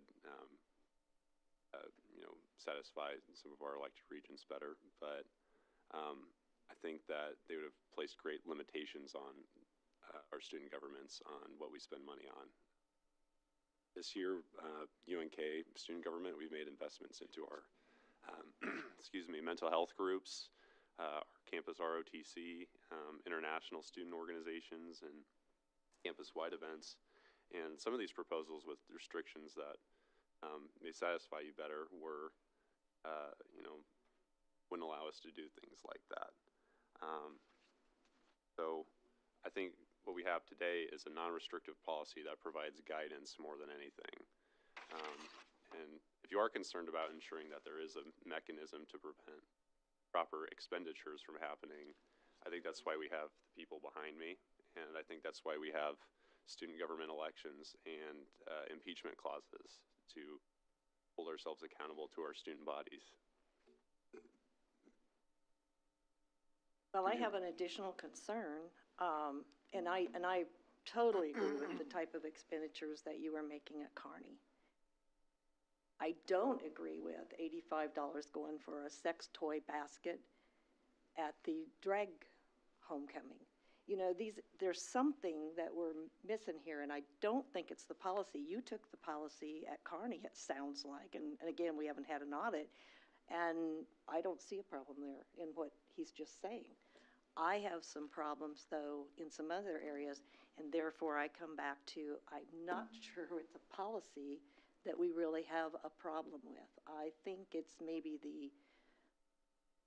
I think a lot of it was not going through an approval process that's already in policy that I just pointed out in the audit. And that may be where we really need to focus. It sounds like to me your issue's not so much with the policy as it's proposed, but with the enforcement and carrying out of the terms and provisions of it. No, because Okay. I didn't get close. I guess I hate to say it, but my understanding from my conversation with the attorney and with Drew, and I specifically asked, so if we go with these revisions, then is it okay to spend money that way? And the interpretation was yes, because the drag shows would be open to all students, therefore all students, broad base. I've got a problem with some of that, and I'm not sure that a broad base of our students really see their fees going, and I'm just picking that one out. I could go through the list and give you some more. But I don't know that our students who are having to pay more tuition now. They want to come for an education. Then they face these fees. Do they know what's happening with their money? And would they agree? And yes, then I'm going to be told that by policy they can, get those fees back. They But can opt again, out. yeah, well, they can opt out. But again, you can ask a lot of students and they don't even realize that. So we haven't even given our students the benefit of knowing that they have a little control over those fees that they feel are mandated to them. Well, as a lawyer, ignorance of the law is no excuse, is what we No. tell people all the time. And so we make it available, but Maybe we we need can- to emphasize it. we can tell them about it, but we can't understand it for them or force them to understand it or even try to want to learn it and understand. So I think as long as we've made our policies public and they're available for the curious individuals to look at, then we've done our job. So I guess the question at this point is, are we willing to take this policy as we have it in front of us right now and move it forward for an up or down vote? Or someone feel like there's more work to be done on this, refining it, or questions, or are there further audits that would make sense to have done before we do that? What's the pleasure of the board? Well, definitely if they think they can have the audits done by the end of, would you say, the semester or what, fiscal year. I don't know why we wouldn't wait, find out what the real problem is. Maybe it is the policy, maybe it's the training, but I think that gives us a clearer picture before we make that decision. Bridget? I just wanted to quickly clarify something. So I guess my reason for supporting this policy is that I think the term broad-based is very subjective, and outlining what specific parameters in the policy can and cannot be used for student fees is a lot more helpful for us. As students, we essentially turn over every 4 years. So there's high turnover and lack of education, especially when in UNO Student Government Association, for context, we've had 5 advisors over my 4 years. So not having constant support and having that knowledge transfer over year after year has made it really hard to really understand the policies, and having that support structure has essentially caused all these issues. But I'm very hopeful. Last week we actually redid our entire policy, created 3 checks and balances within our student government where it goes to Senate, and then our Director of Finance, and then our staff advisor for approval, and then further approval from our Division of Student Life and Wellbeing. And I'm very confident that within this new policy that there is a way for us to come out of this and feel supported. For instance, this year we're planning on expanding our student legal services to help everyone. We've installed sustainable transportation by partnering with Heartland B-Cycle to provide $5 bike passes for everyone to get around campus. So we do amazing work. This just further ensures that our work is in compliance with the Regents policy versus figuring out what broad-based truly means. And Whites? People are messy. And if you're given a budget for an event and you can buy prizes, unless you list every single item category that's allowed or not allowed, it feels as though this is an example of a broader issue in our world context. But beyond that, individuals act individually, and they know the rules, and they know that they have a budget for prizes, for instance, and they might buy something that we wouldn't really approve of their buying. But I think trying to govern every individual purchase under budgets becomes really messy. And I think once in a while there's going to be someone who's going to break the rules. We've seen it. And we've understood that it was a broken rule, they know it was broken, they won't do it again. So I'm kind of feeling like this has been worked on very hard by people who are the most affected by putting it in place. And the audit is doing its job in terms of auditing where the finances are and if they're being used appropriately and according to our guidelines. So I'm in favor of approving this. I think we have opportunities to amend it if we discover that there's an issue that needs more attention than it's getting now. But I think I think we need to honor the time and energy and work and thoughtfulness that we've put into this revision, and I'm very much going to vote yes. Regent Shear, you had your hand up, I thought. Yes, in relationship to Barb's comments, I don't disagree with those. I think there may be a more internal problem as far as instruction or education for those that are involved as far as supervision. I guess my point was somewhat the same. It is a policy. It can be changed. My biggest concern is the funds for the students to use have been embargoed until something's passed. And I don't know that we can wait till the end of the semester. You then have wasted a semester's use of those funds that haven't been available. And I think that's a bigger travesty to the majority of the students not to have those funds. Okay. And I concur with those comments. I do believe if further revision is needed in the future, we can come right back in and make another modification if need be, if that is merited. So with that, let's go ahead and call the question and call the roll. Regent Adidam? Yes. Regent Herbin? Yes. Regent Schroeder? Yes. Regent Shear? Regent Stark? Yes. Regent Whites? Yes. Regent Wilmot? No. Regent Claire? Yes. Regent Kenny? Regent O'Connor? Yes. Regent Yes. Schaefer? Yes. Motion passes. Regent Schaefer, there are also numerous reports for the board's review. I accept the reports listed in the agenda on behalf of the board. Is there a motion for closed session? Regent Shear? Yes, I move that the Board of Regents goes into closed session as authorized by Section 84-1410 of the Revised Statutes of Nebraska for the protection of public interest to prevent the needless injury of the reputation of persons who have not requested a public hearing for the purposes of holding discussion limited to the following subject: honorary degrees and awards. Okay. Do we have a second? Second. Call the roll. Regent Herbin? Yes. Regent Schroeder? Yes. Regent Adidam? Yes. Regent Stark? Yes. Regent Whites? Yes, if we can have a bio break in between. Regent Wilmot? Yes. Regent Claire? Regent Kenny? Regent O'Connor? Regent Schaefer? Yes. Regent Shear? Yes. Motion passes. Let the minutes of this meeting reflect that this closed session shall be strictly limited to discussion of only the following subject: honorary degrees. We are now in closed session. As you leave the room, please take with you all your recording devices and personal belongings. We will go ahead and take a 10-minute break and reconvene by that clock on the wall at 11:25.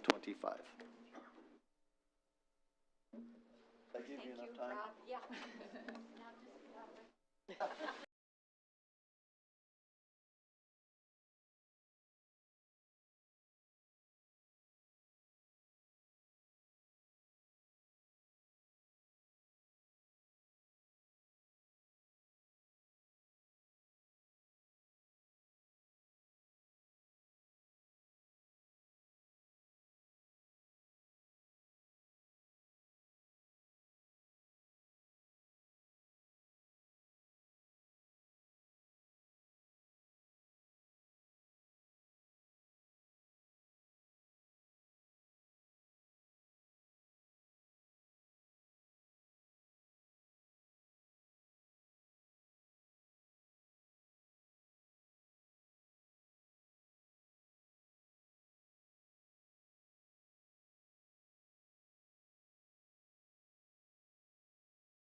It's about the numbers.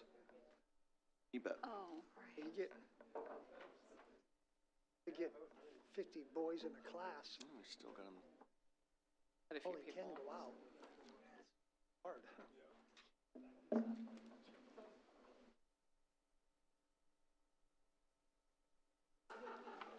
No, I played, girl. I played. Have to write the letter. You keep me humble. I have a lot of injuries, let's put it that way. With the changes that we discussed. Sure. that were there. Middle backer, oh, I love to hit.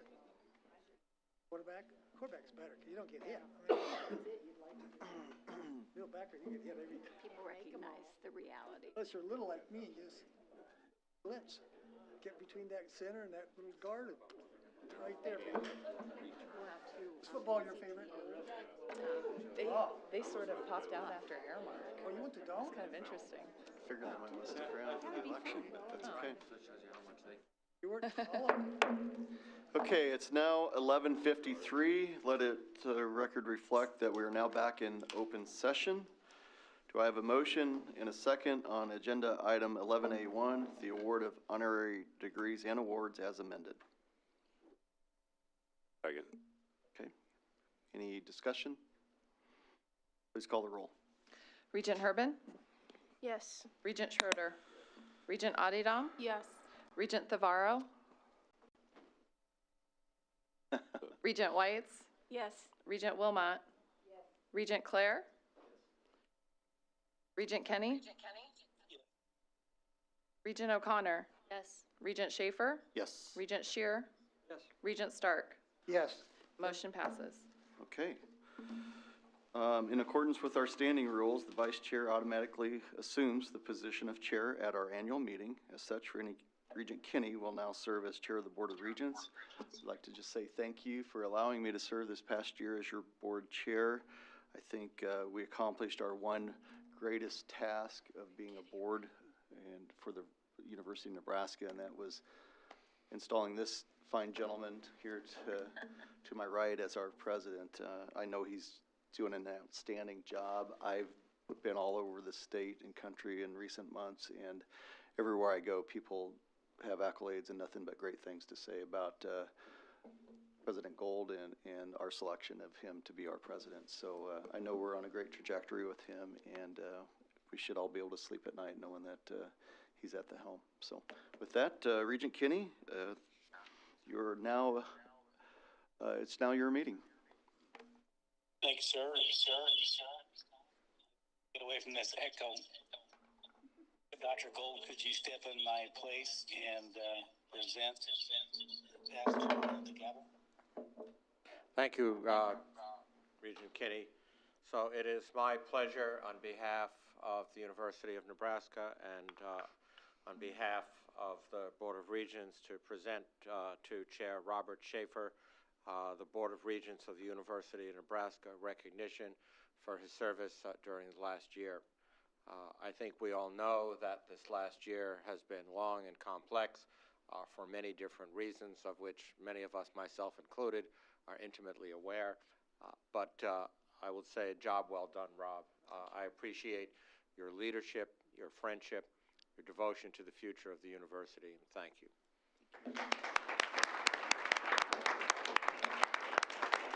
Regent Kinney, it's back to you. Thank you.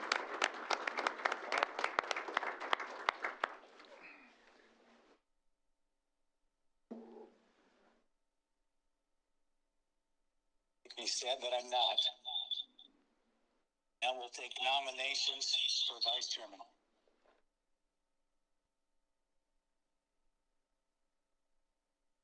I'd like to nominate Regent Whites. Nominations made for Regent Whites. Is there any other nominations?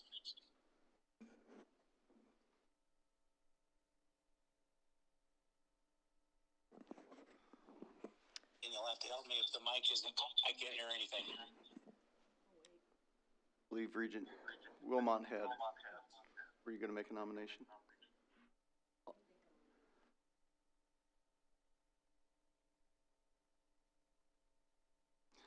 I'm going to nominate Regent Shear. Any other nominations? I move nominations cease. Motion's been made to make nominations cease. Do we need? Yes. Call? Wait, can you clarify what? We're just voting to close? Are you voting to close nominations? Okay. Yes. Is there a second? Second.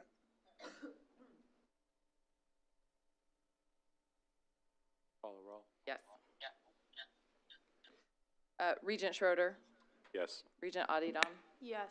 Regent Thavaro, Regent Herbin, Yes. Regent Wilmot. Is this just to call the roll? It's just to close nominations. Close, yes. Regent Claire, Regent Kenny, Regent O'Connor, Yes. Regent Schaefer, Yes. Regent Shear, Regent Stark, Yes. Regent Whites. Yes. Motion passes.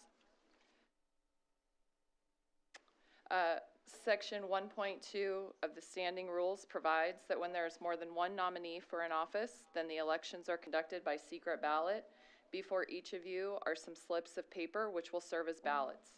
The 8 elected regents will vote on the blue-colored ballots, and our student regents will register their position on yellow-colored paper.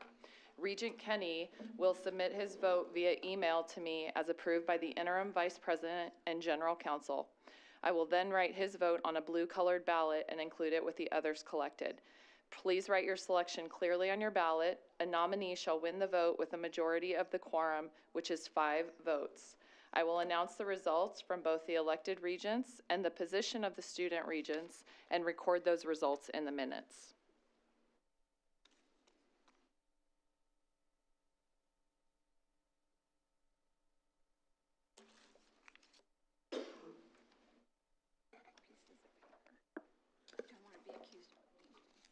I had 2 for a while too. Felt like stiff paper, but I guess it was 2.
The votes having been counted, Regent Whites has received 3 votes. Regent Shear has received 5 votes. Student regents voted 3 in favor of Regent Whites, with 1 student regent abstaining.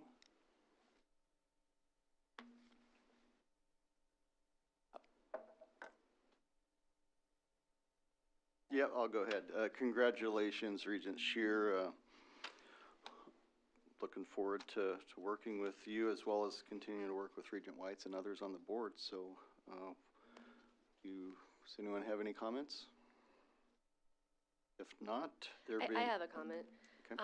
I just want to say, from my perspective as a regent, I think that Jim is going to do a fantastic job as vice chair. He has a lot of leadership, and I'm sure that he will work with all of us, and he's a dedicated servant to Nebraska, and I know that he'll serve with commitment.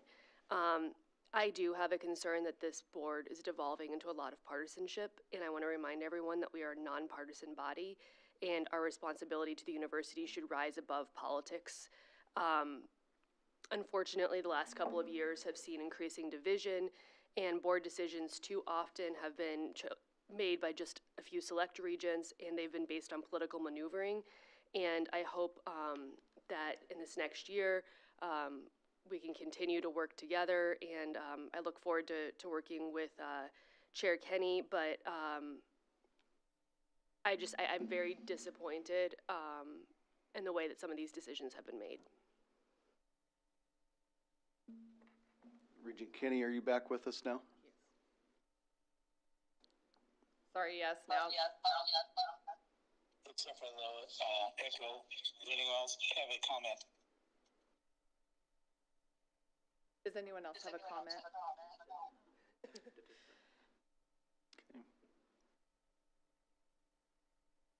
Seeing none, congratulations, Jim, and I think we stand adjourned. I have one question, not particular the meeting, but one of the announcements I got laying here, I don't know if anybody else had them, it mentioned the ag builders, but the date of it was January 14th. Is it accurate? Do you know?